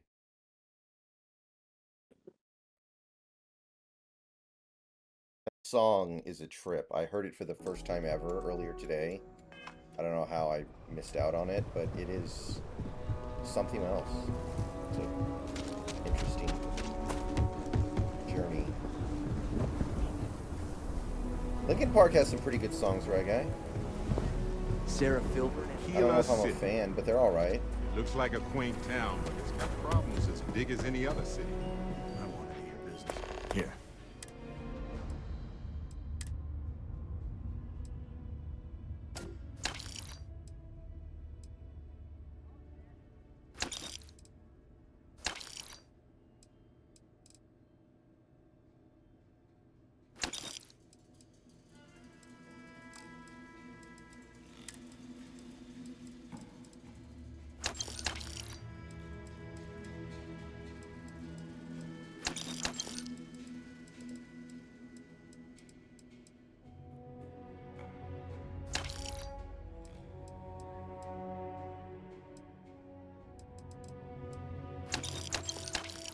All right, guys, I'll be right back.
Okay, I'm back.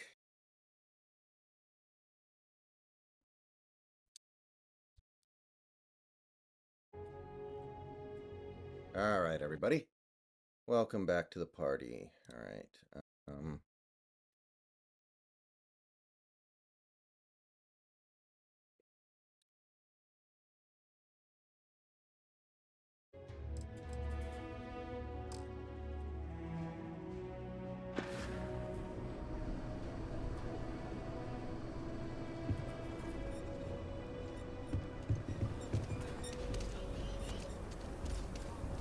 Aha. Hey, Snacks. Yeah, what's up? I don't do payment. So, If you're looking for... have you ever had your... I don't know exactly how to phrase this. Your ankle lock up? Where, like, your foot is, like, pointed and you can't move it and your calf is, like, really hurting? Do you know But what I'm not a talking about? muscle cramp? It feels kind of like a cramp. What you basically need somebody to move the foot for you in order to regain control of it, I guess, is the right way to put it. I've never had that, no. The closest to what you're describing is just a regular old run-of-the-mill muscle cramp, but I've never had a complete shutdown like you're talking about. Yeah, I had one of those this morning.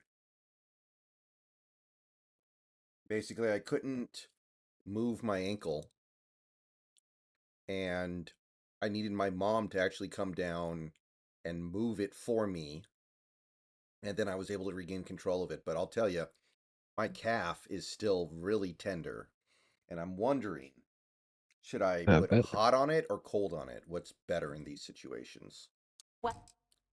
But I've got you covered. I think heat, because heat actually helps to handle the area, plus it increases blood flow. Cold is just helps dull the pain. Okay, thank you. I might just do that.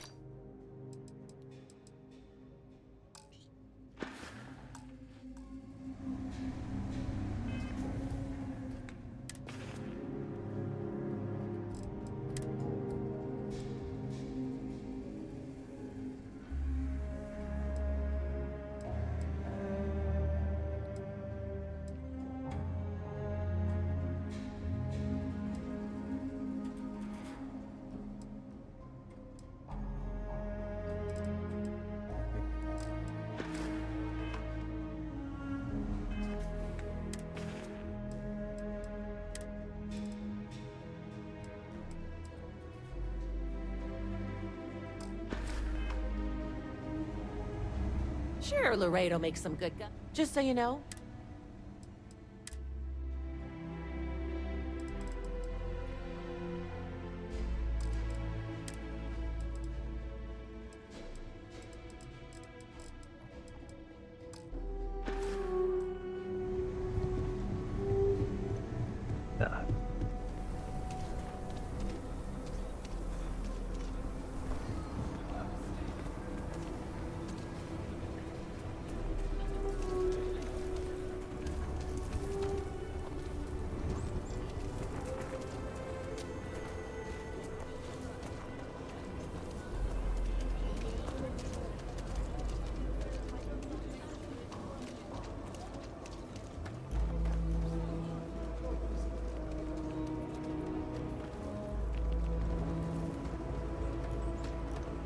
Could I get the digital copies of things I buy here? No.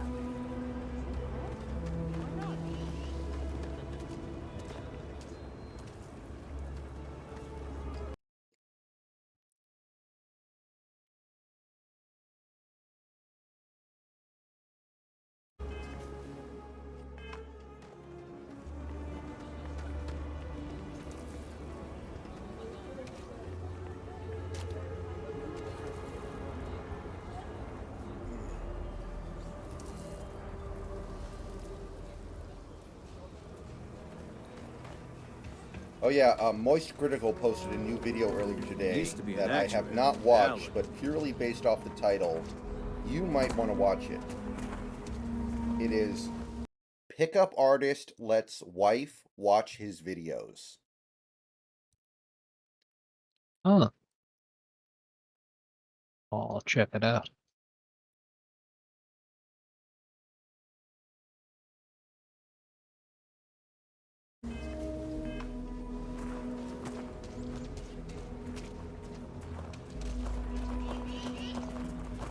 I know Best you're option kind of that into locals pickup have artist if they stuff. wanna see interesting creatures in person. Lately, depends. I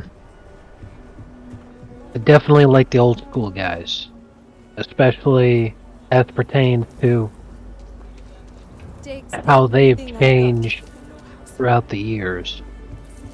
Any guy who started doing it within like the last 5 years is basically just a cringe factory. So I assume one of those guys would be who this video is about.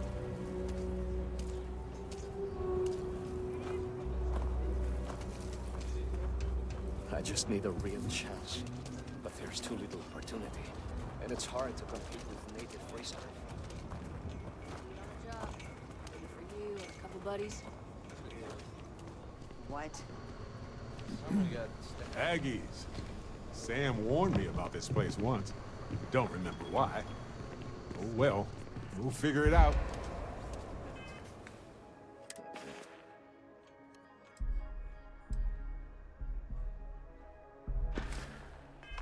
Look, real people. You see transport? Need something? Hmm.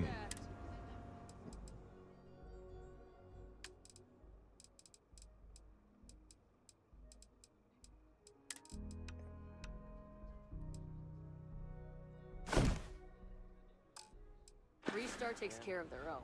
Okay. Should have a tooth lost and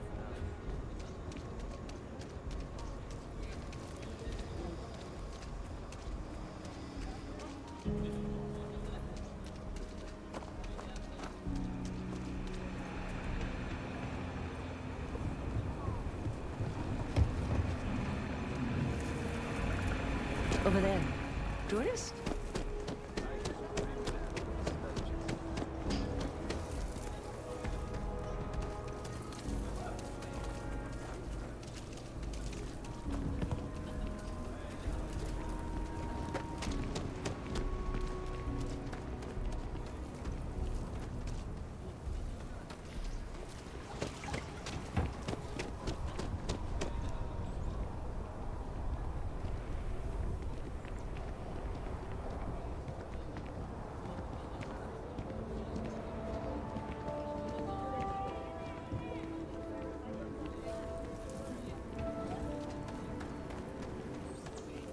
Okay, let's all just take a breath.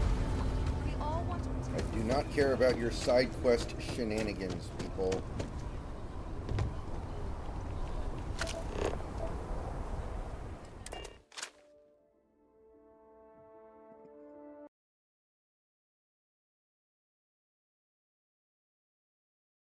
Volley Alpha. No matter how long we're gone, it's always good to be back.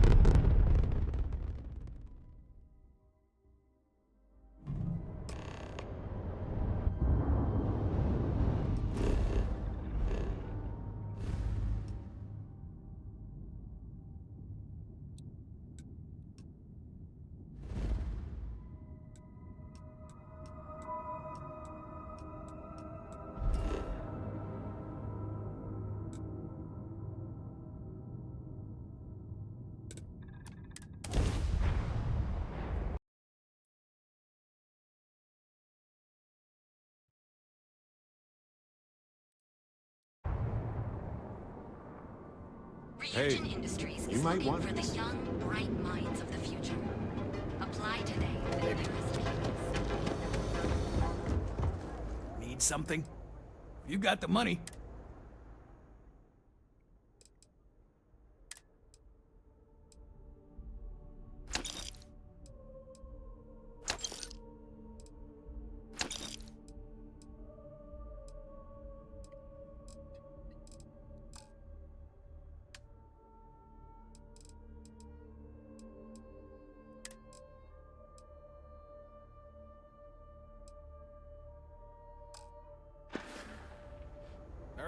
Buzz off.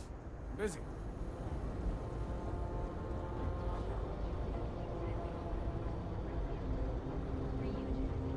Well, hopefully that means what we want it to mean, Sure. big country. I've got a minute. And not what it Of probably course. means.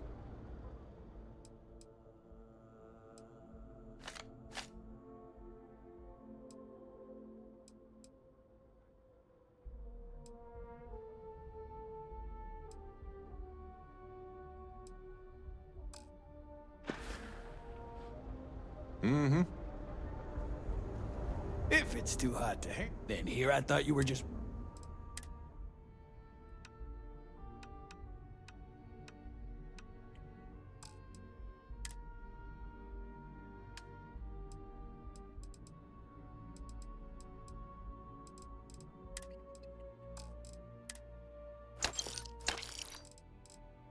It's like,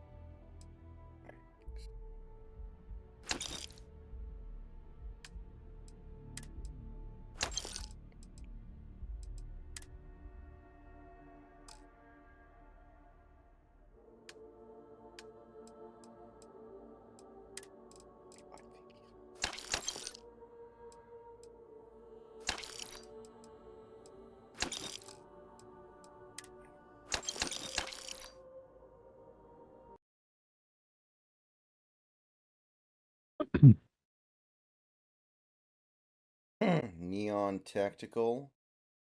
Okay. If you, find anything else, make sure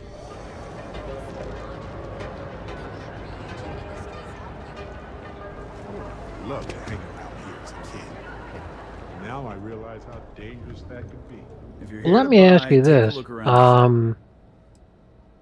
Is there like a space Japan it, talk to sticks. that makes laser guns that have been, you know, the plastic they're made out of has been folded over 10,000 times? No, I don't think so. I'm not sure I'm familiar with that.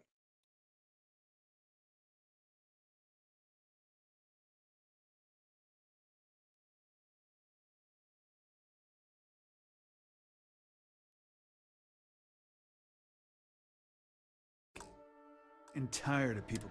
I mean, look at that. I've got more than...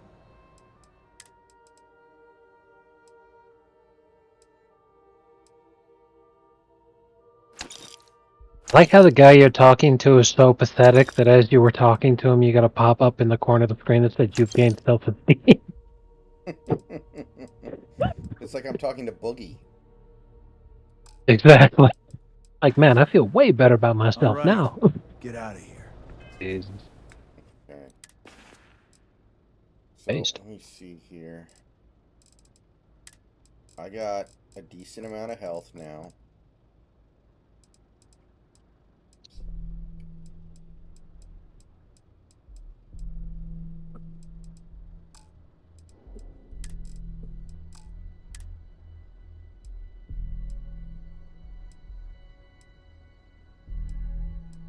Okay, I think we're good. I think we're as good as we're gonna be.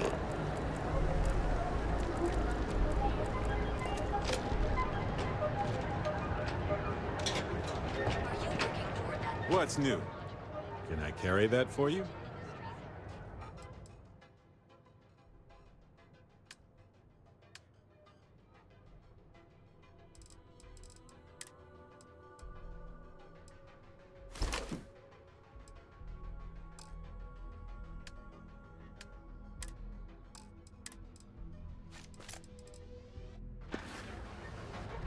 Right. Don't worry.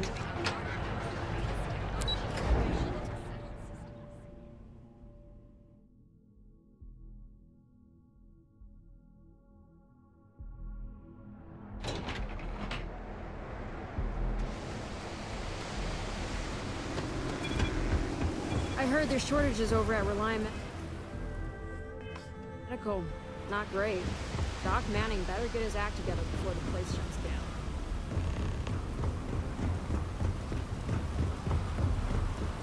No, you are not pulling me into side quests right now, game.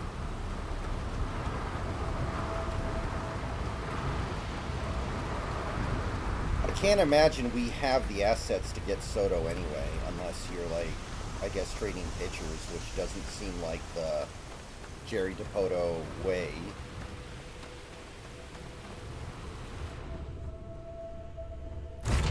I have got this place. Home.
I can still go to the key.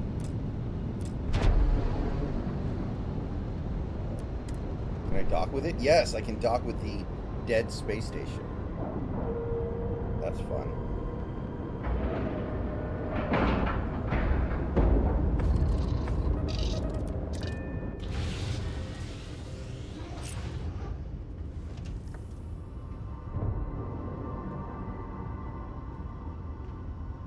Is mining on the schedule today?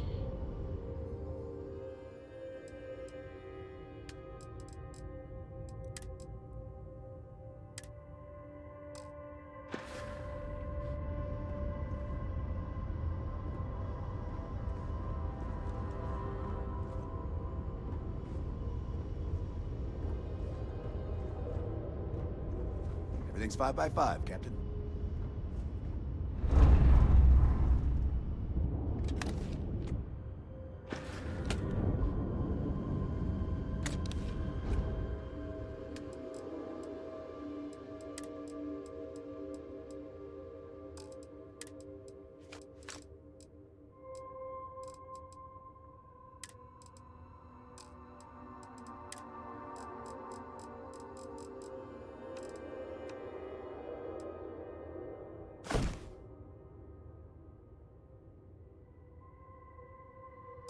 No, this is annoying.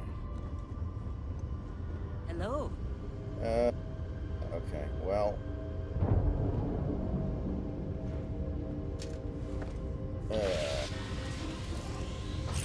I get in a space battle, I think I probably got enough.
All right. Maybe a space battle? No more words. Let's settle this.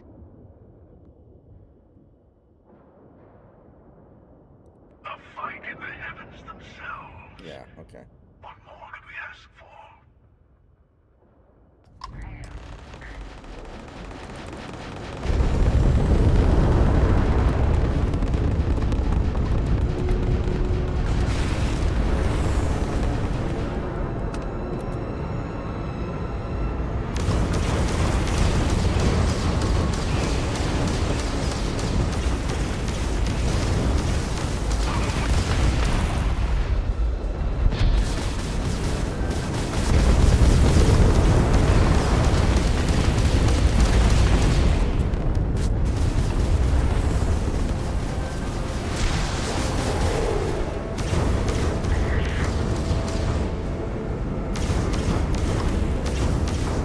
What the hell? Why's my ship stuck?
I don't know too much about Anthony Santander.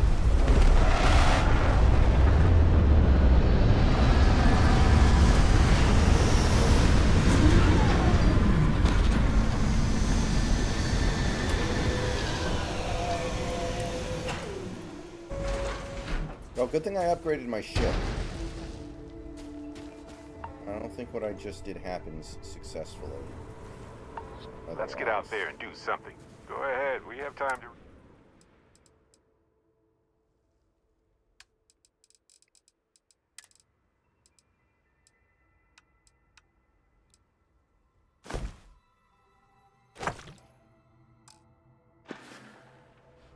Right. Later.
try to tolerate the extreme cold, but it is hard.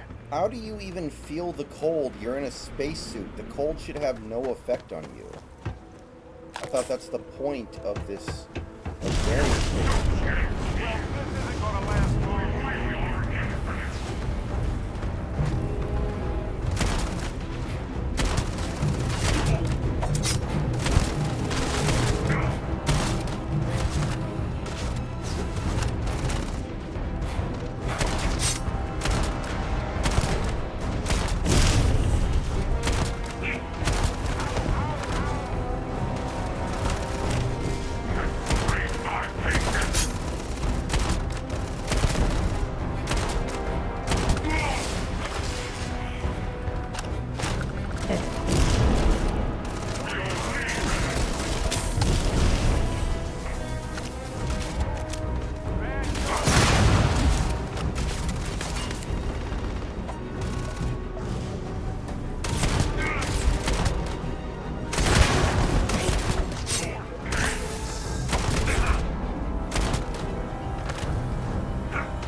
Oh my god, there's so many of them.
Why won't I reload?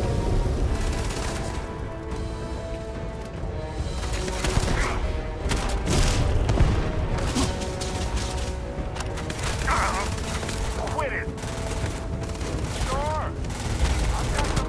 Did that guy just jump off the bridge to his death? No, they can teleport, so you can just teleport somewhere else. I have to actually kill him. Oh.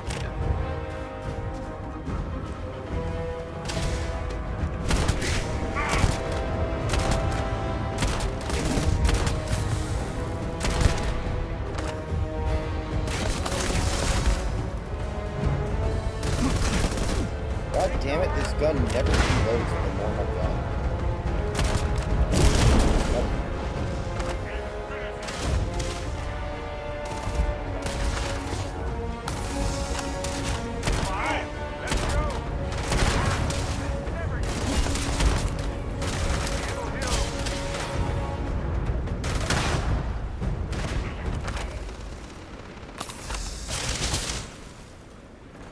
Wish I had a better sniper rifle. My sniper rifle is a gun that I just haven't been Well, able to they don't need upgrade. it now.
How many of there are you? Too many.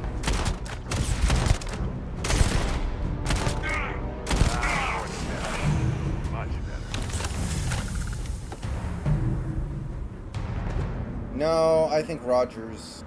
If Rogers goes out there and tries to play, I think it's going to be so ugly that he either re-injures it or gets benched because the whole thing is a farce. Yeah, I mean, it wasn't that long ago that an Achilles tear meant like 18 to 24 months. Now they found some new way to do it, and it's like, okay, now you can do it in 8 months if you're lucky. But this isn't 8 months we're talking about. This is like 3 months. Like, just yeah, stop. he's gonna go out there and he's not even gonna be moving. Like, if he takes even a single hit, he's done. It's going to look like one of those college offenses where the quarterback literally just takes the snap, turns, and throws it based on his pre-snap read. Yes, essentially that's exactly correct. Can you imagine what the fuck that offense would look like if he was trying to run a hurry up? His offensive lineman would have to carry him down the field. It literally, like, it was fucking no huddle, and like his fucking center just picks him up like a fucking piece of luggage. Jesus. Oh, okay, for Rogers? Are you a homosexual?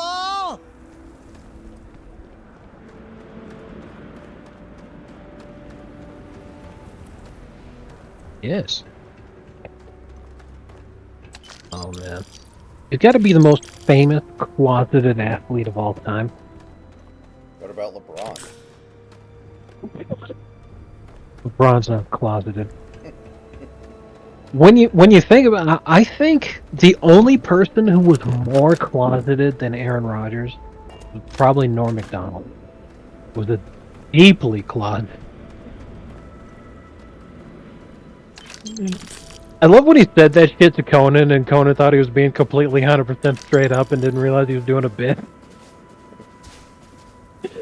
It's like, Conan, you've known him for years. How could you think he wasn't doing a bit? Oh, man.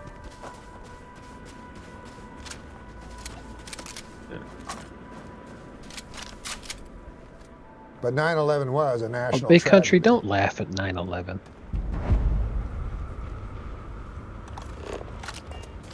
9/11 was a national tragedy. It's when Aaron Rodgers tore his Achilles.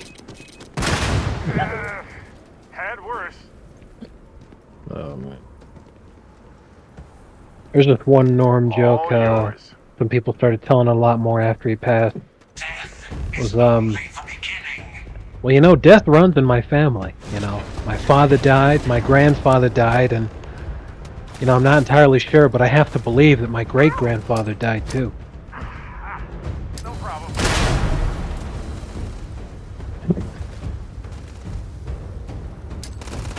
Down. Oh yeah. I know how this ends.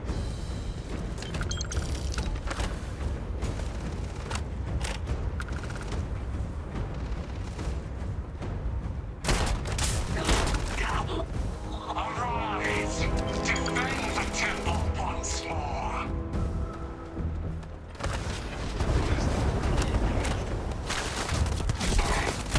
The 1936 Kentucky Wildcats saw LeBron James play. They would say, who let that guy in the gym? They wouldn't say guy. Yeah. Oh man. I want to get a dog and name him Syndrome. I don't hear any laughter. What is that joke from? Was that from the show?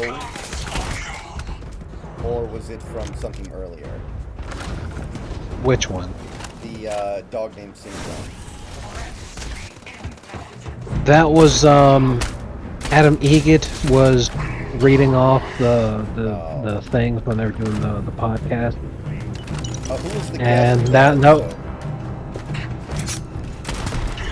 for the Down syndrome one, I have to check it.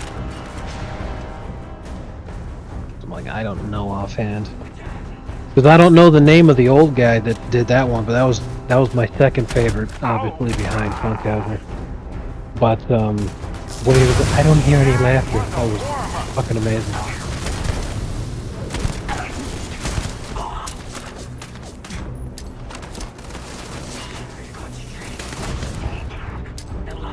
Oh, I love this part.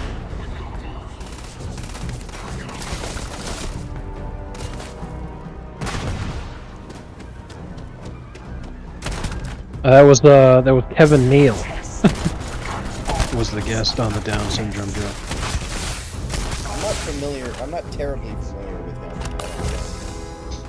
him. Kevin Neal was a former SNL cast member. In terms of movies that he's been in, it's mostly limited to Adam Sandler movies. If you remember Happy Gilmore, Kevin Neal played a guy who was trying to early on help Happy with his anger management issues. He was talking about positive visualization and crazy bullshit like that. It did not work.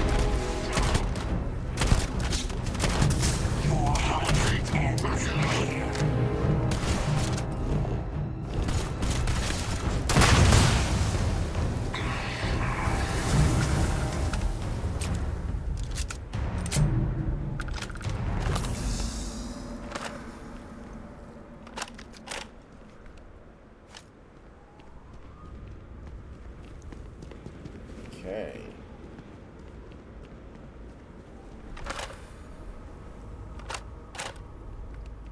Yeah, and I mean, if Minnesota wins that game, I think we have to start really just taking them seriously. So I think we actually really need Denver to come through for us and beat Minnesota next week. And if they get Justin Jefferson back, which I think they will, I don't like their chances. Like, that Vikings offense is looking scary.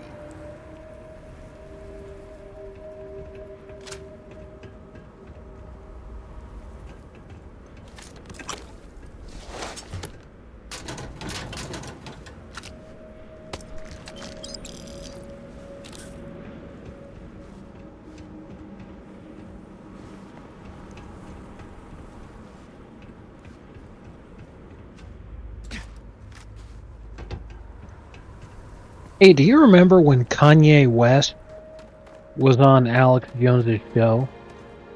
And Kanye West, during the show, said the words, "I love Hitler." Yeah, that was a interesting moment. I was reading a 4chan green text where a guy said that he made Kanye saying that as a ringtone, and he got fired. Well, at least he didn't say it was Nutsack Monday.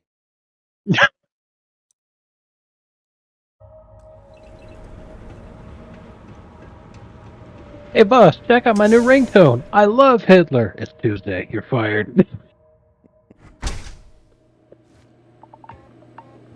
Oh man.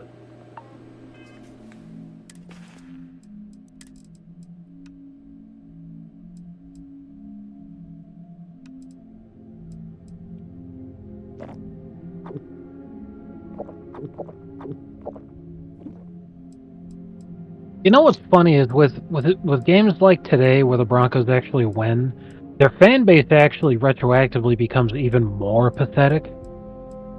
Because they're doing way more complaining and dooming and all this kind of shit than actual like bad teams that have stayed bad the entire season. Yeah, I mean, 3 Like weeks ago they you were don't see talking anywhere. about... Go ahead. I was gonna say you don't see like even half as much crying coming from the Panthers fan base, which would be justified because they don't have their first round pick this year. Right. So when they've genuinely got a good shot at finishing with the worst record in the league and they don't even get a fucking pick out of it, they've got a lot to cry over. But they're not bitching half as much as the fucking Broncos fans are, and they're one game under 500 now. I think Broncos fans really thought before the season that Sean Payton was going to come in and immediately fix all their problems. And then they realized he wouldn't. But they were like, okay, well now we can get Caleb Williams. And now they realize neither of those things are going to happen. They have a mediocre team. They're not going to get Caleb. And they're still very unlikely to make the playoffs. So it's like, they're just like, I think some Broncos fans, obviously they're happy right now. May as well. But if right? this season ends with them with like 7 or 8 wins, they're going to be like, this was the worst case scenario. Yeah, where they feel like they're kind of in limbo. But that's going to happen regardless because of just the franchise has not been making good decisions for quite some time. However, as the team continues to perform just a little bit better, it's like, man, you guys gotta fucking shut up and stop complaining. I mean, at the end of the day, you have to pass through mediocrity in order to get to good and great and elite. Like, you don't just jump from terrible to elite. There's a process. Yeah. And I don't know if the Broncos are in that process, but they might be. Well, the only thing I know for absolute certain is that it's good for them that they're not getting the first overall pick because Caleb will bust. I don't think so, man. I think Caleb's built differently. I don't know, probably. I mean, I think we can all agree that if the Broncos actually drafted him, he would bust. But I don't know what the hell's gonna happen, because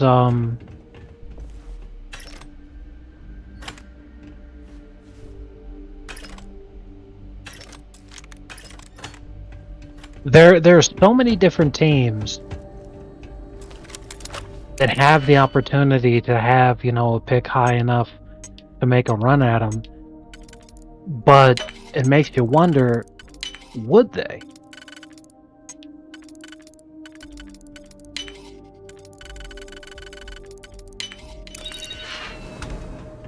Because, yeah, like Big Country's saying, obviously the Giants are more than ready to move on from the Daniel Jones catastrophe. They just gave him all that money too. They're gonna eat so much shit to get him off. Absolutely hilarious. What in hell? And right, and that's exactly the kind of thing. It's all like, but that's something that you could run into, though. Would they sit there and be like, well, you know, we already invested so much money in the guy. If we move on from him now, we look like assholes. Maybe they draft Caleb, but then they're like, you know, we'll just see what happens. You know, we'll give them, you know, QB1 and QB2 kind of, you know, we'll just split the snaps and see who does better. Which would just be an absolute catastrophe and would be even stupider than if they just didn't take him. And then, you know, you got the same thing with the Bears, where, like, obviously Justin Fields ain't it, but at the same time, it seems like the franchise wants to be married to him. Okay, you're up. Something goes wrong in there, we'll come get you. That's the thing, the Patriots, do you really think Belichick's gonna draft Caleb? I don't. I mean, if he's there, I mean, they need a quarterback very badly, and he knows he's at the very tail end of his career. Like, there's already rumors that he's going to get fired, and this is, like, again, the greatest coach of all time. And if, like he's going to be like, this is, like, my Hail Mary to stick around. What, you know, it could be very similar to what we saw in the NBA, which is that the Spurs had the rigged first overall pick in the lottery that they shouldn't have gotten because the league was very dependent on Wembanyama actually panning out. So they decided to put him into the hands of the legendary Greg Popovich in the hope that he would develop properly. However, he's hardcore busting because he's just not built to actually succeed in professional basketball. So it was a completely pointless endeavor in the first place. But would, you know, let's say that Caleb actually is built different. Would the league rig the remainder of the season to ensure that the Patriots get that first overall pick just to make sure that the future face of the league ends up in the hands of Bill Belichick? But they can't rig it via lottery. They have to rig it via the Patriots losing every game. So for the first time in 25 years, the Patriots are going to get screwed by the referees. Yeah, and that's exactly what we've been seeing this whole season. I mean, when they barely lost to the Dolphins, that's what all the Patriots fans were screaming about, was that the refs fucking rigged the shit because, oh, he got that fucking first down. How could you say that it was inches short? That's total bullshit. And it's all like, well, they're making sure you guys can draft Caleb. Exactly.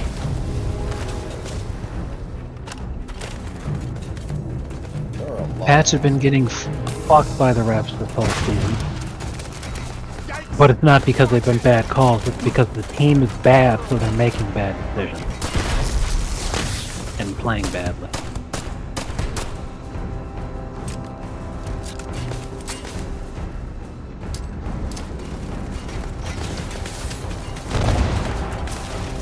You know what's really crazy though, is that I saw this earlier today on Twitter, and it really made me feel sick. The murderer in hockey, the guy that committed murder and murdered someone on the ice, whatever his name is. Now, he's not playing, because I mean, duh. But he made an appearance. You know, he was in the crowd at in attendance at one of the games for his team, and when the view screen showed his face, the fucking crowd gave the dude a standing ovation. Next time, kill somebody better. Seriously, what kind of fucking country is this where a man literally executes someone I mean, even in public? Even if it was an accident, what are you applauding? Exactly. Even if it was an accident, even if your argument is completely correct, it was 100% an accident, and there was no ill will or bad intentions there at all. Unironically, even if there's no fault there at all and it was still an accident, he's still responsible for someone's life ending. Catastrophic. And he is the reason that someone is dead. The first on-ice fatality in the history of professional organized hockey. What the fuck are you applauding for? Oh my god. Yeah, I got a standing ovation. I was like, oh my god. As if it wasn't obvious enough that this country worships black people. Thank you.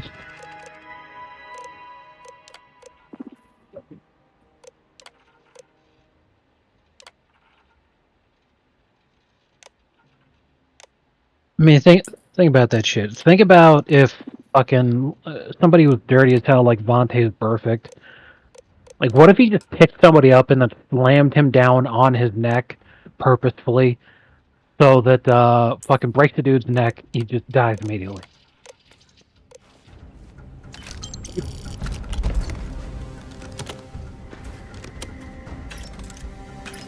Vontae's perfect, now a legend in Cincinnati.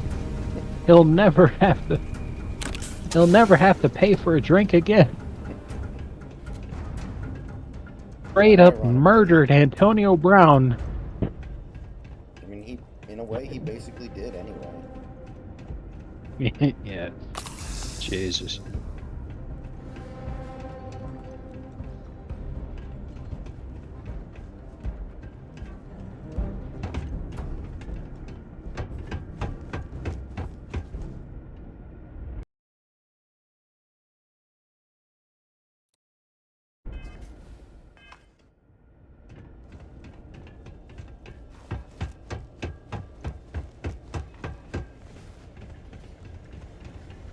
Oh, nice. All Clayton the Kershaw turds. went Super Saiyan, and he intentionally beamed somebody in the head, but the ball just straight up like punches through his skull. What if it was Jose Altuve, though? Then I think it would be okay. Fucking King of the Manlets, exactly. King of the Manlets gets that big manlet energy, fucking unleashes it. Swings at a pitch, lets go of his bat, and the bat just reaches Mach 2 and cleaves some fucking fielder in half. Whoopsie!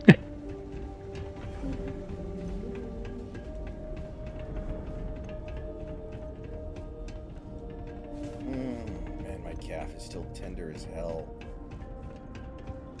Such a weird sensation, man. Yeah. I feel only 2 more days until I get my tooth replaced with a super tooth. Nice. Ask them to get you those teeth that are the only teeth strong enough to eat other teeth. Can you feel that I slight think the vibration? root actually is made It out of changes titanium, ever so but I'm often. not sure. Pretty sure it's from the reactor.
Hey, what? Speaking of the guy, Wasn't Jerry Rice a fraud who only succeeded because he illegally used a bunch of stickum? We have visitors. Yes. Welcome.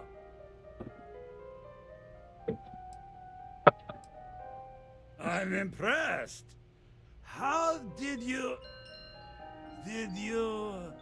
Meanwhile, I think Steve Largent was perhaps the most athletic wide receiver of all time. This life you've led, you're nothing but a thief, an opportunist, a liar.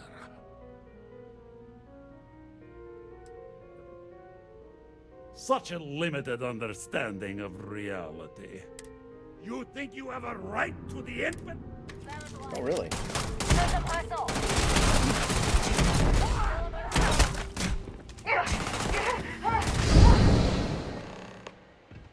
Oh, you can't go in that.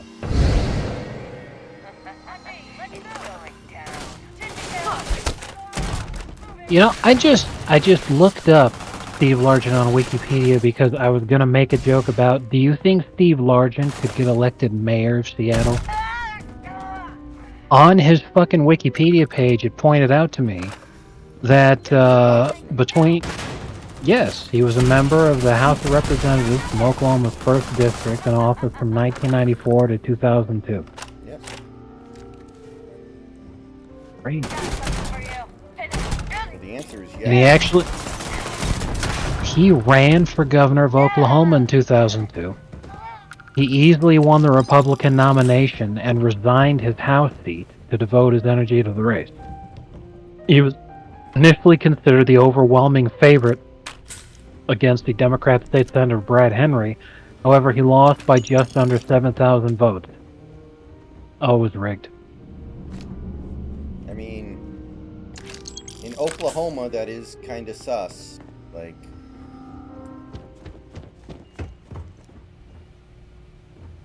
Oh no. The Oklahoma State Republican Party was very upset that an outsider like Steve Largent was allowed to win the nomination. So along comes the big money establishment sack of shit, a guy named Gary Richardson, who ran as an independent, split the vote, and down you go. Oh, apparently, I didn't know this, Steve Largent was hunting when 9/11 happened, and he was actually informed that 9/11 happened during a press conference, kind of a deal. He had just recently gotten back, and a reporter asked him, "Hey, what do you think about the 9/11 attacks?" He's like, "What are you talking about?"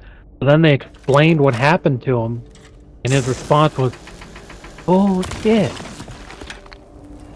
which he said live on television. And considering this was 2001, saying bullshit live on television in a conservative part of the country wasn't exactly well received. Even though I'm sure quite a lot of people had the exact same fucking reaction.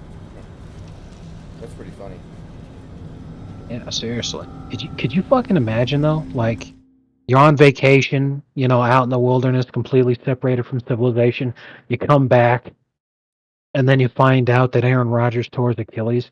Like, And on that note, I will be right back. We'll do a little bit more. I want to try to finish this mission before I leave. I don't know if I'll be able to do it, but I will be right back and we'll try.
Okay.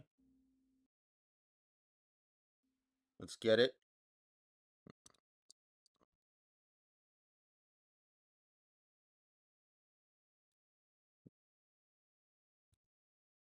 As I was reading up on his Wikipedia page, apparently good old Steve Largent is actually extremely based. When he was in Congress during the 90s, he was considered probably the most conservative guy in Congress. Yeah. Come on, And he was Luke. Come he was on. pretty You can frequently make trying to it. introduce bills Barely to stepped on the juryman's road with us. have it Can't recognized see in another law that soul off gays to would the not be void so allowed to adopt soon. children, which is insanely based. God bless him. No. I'll He pour one out to the routinely blackest made sea for statements you. about how the gay agenda was morally repugnant. Like, dude, for fucking A, I'd vote the hell out of this guy. And yeah, he just got screwed by Crixus Ghost. What kind of cruelty is this? those Is some establishment types when he starboard was running trick? for governor. Come to Because mock me before you twist the blade? that guy split the vote so much. Again, he only lost by 7,000 votes, but that guy that ran as an independent took home 150,000 votes. You're a visitor jumping Those through went the to Steve. gates He of wins in a massive space and landslide. Boy. time. Not Fucking sure if you're wild. just a reflect. Well, ghost from the other side. I'll keep it, but for now.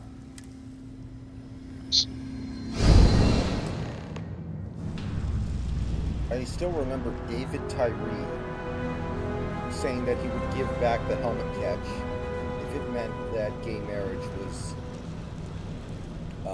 made illegal again in America. God bless him. I mean, that's you must feel pretty strongly about it if you're gonna say some shit like that. Like, you must Hell yeah. really.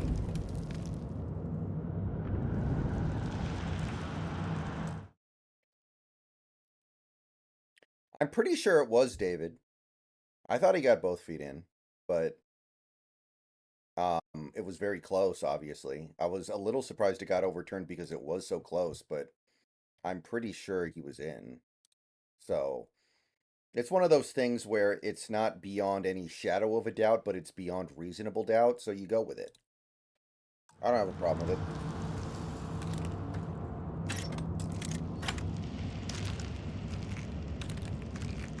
I'm so happy the Bills lost. I don't even care how or why. I'm like, gotcha. They lost, and it's good enough for me.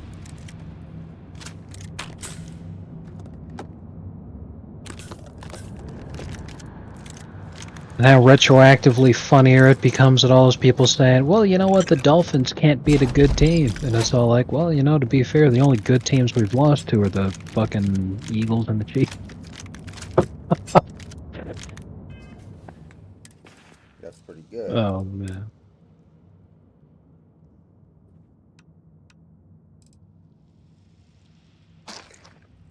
I mean, I could have told you that the Bills weren't going to win the division, big country. Because the Dolphins are in it. Oh, yeah. Let's go to it. I wish I could make dolphin noises, but, you know, I can't.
bad pun, my friend. Being there.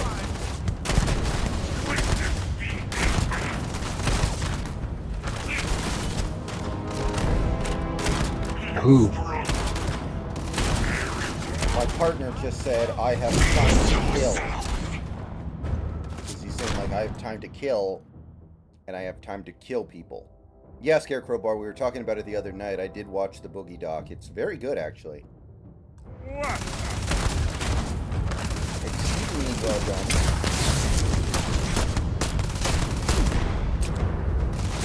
And repugnant.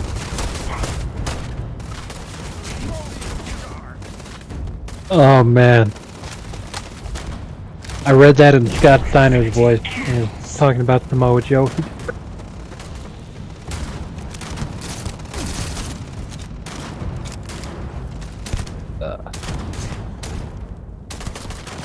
Speaking of Scarecrow Bar,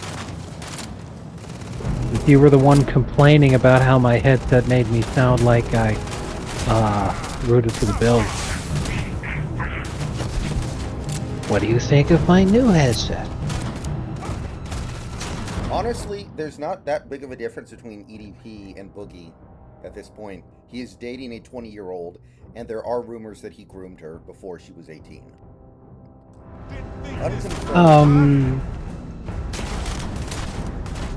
I wouldn't be surprised if that was the case. However, I would still say that if he at least waited until she was 18 before he did anything, that's a damn sight better than EDP trying to hit on 9-year-olds.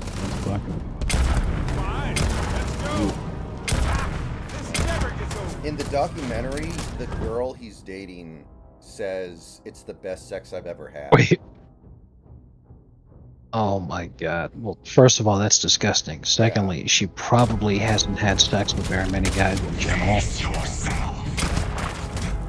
So, I mean, just Christ. Anyway, I need to address something was just said in chat. Wild Man Nugget says, I thought Mac was him going into the season. Good Christ. Oh, good. I was wondering. Why? Oh, yes. I know how this ends. Yeah, obviously. Oh my god, there were so many of them.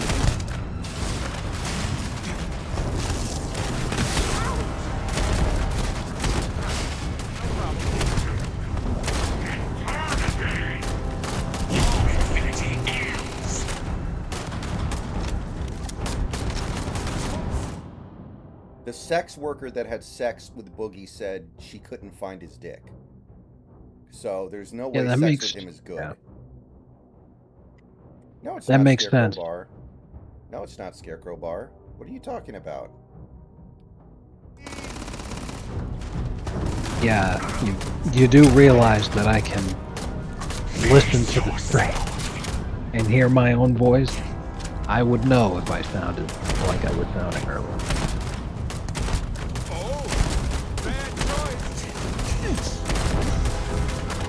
I thought he had so much potential, he just needed the good offensive coordinator Bill O'Brien. I didn't think it wouldn't be this bad.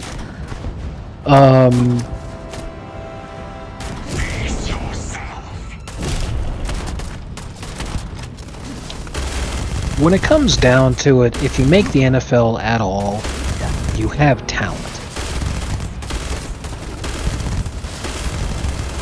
And maybe Mac Jones could, in the right system, in the right time period, in the right circumstances, be perfectly fine. Because just about everybody in the world would have called Geno Smith absolute trash, but he turned things around recently. Why did he turn things around recently? It was a combination of he needed more experience. He needed time to develop. And the Seahawks are also a much better situation for him than he had with any other team that he'd been on. mean, Scarecrow Bar. I've been listening to him all night. I don't hear it. Like I don't know what to tell you.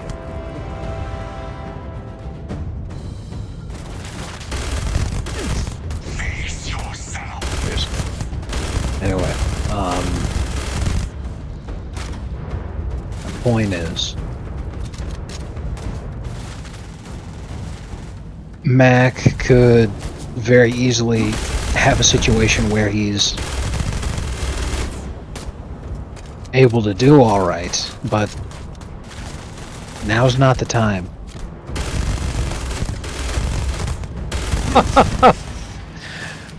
Jesus Christ.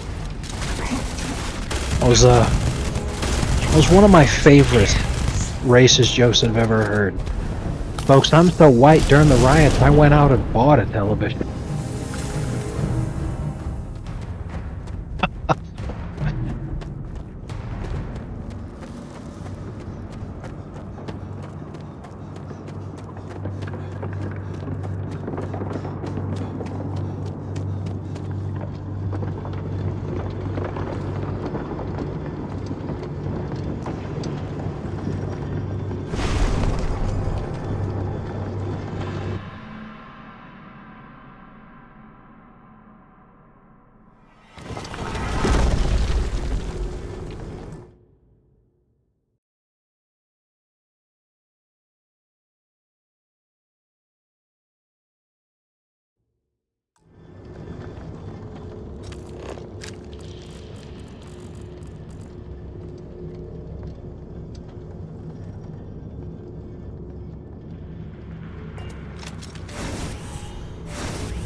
Well,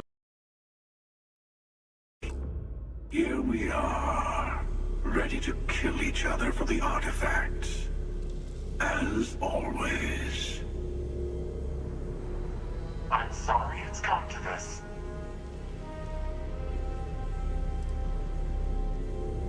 More talking? No. Fine. What if I really managed to pull this off?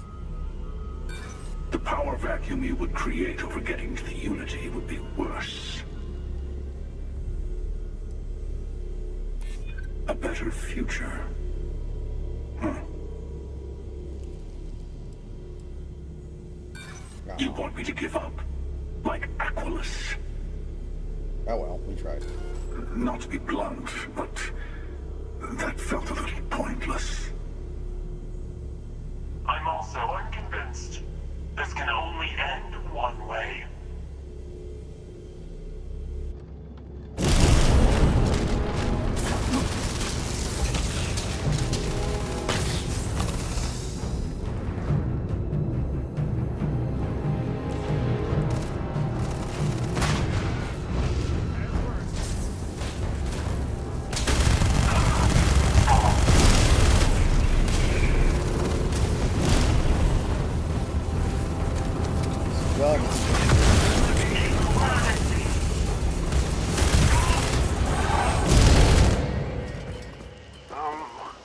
Where'd they go? I get a chance to reload. Fair game. Witness the infinite!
I supposed to do that?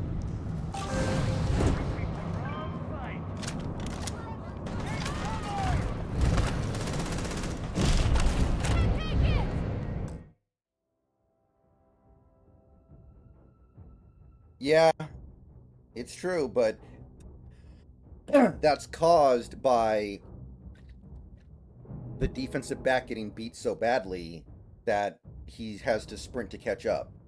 So he does have some control over it.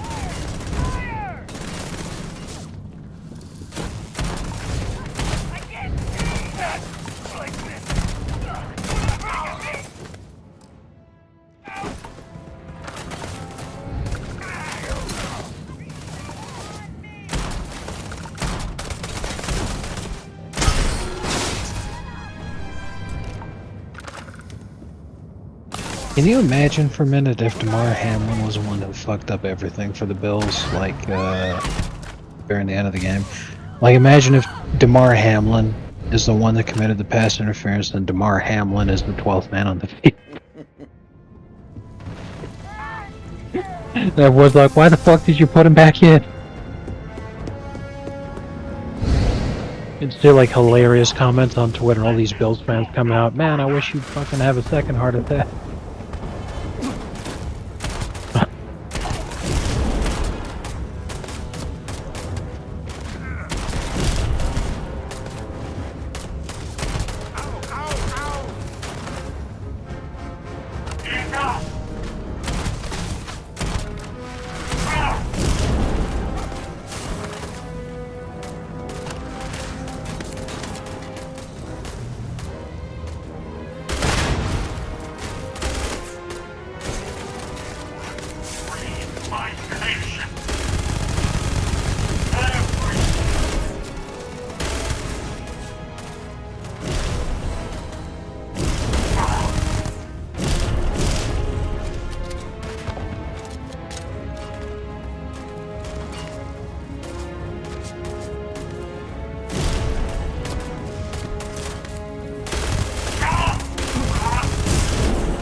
If we leave it.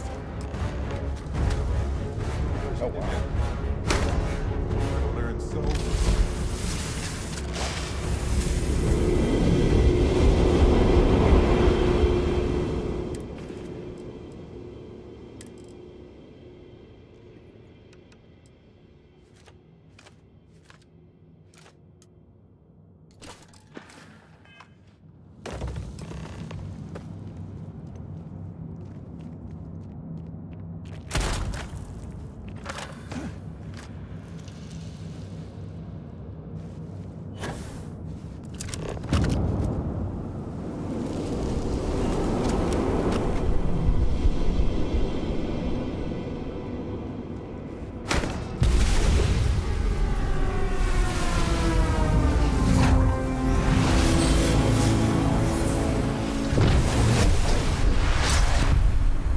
No, Snacks hasn't seen The Last of Us yet.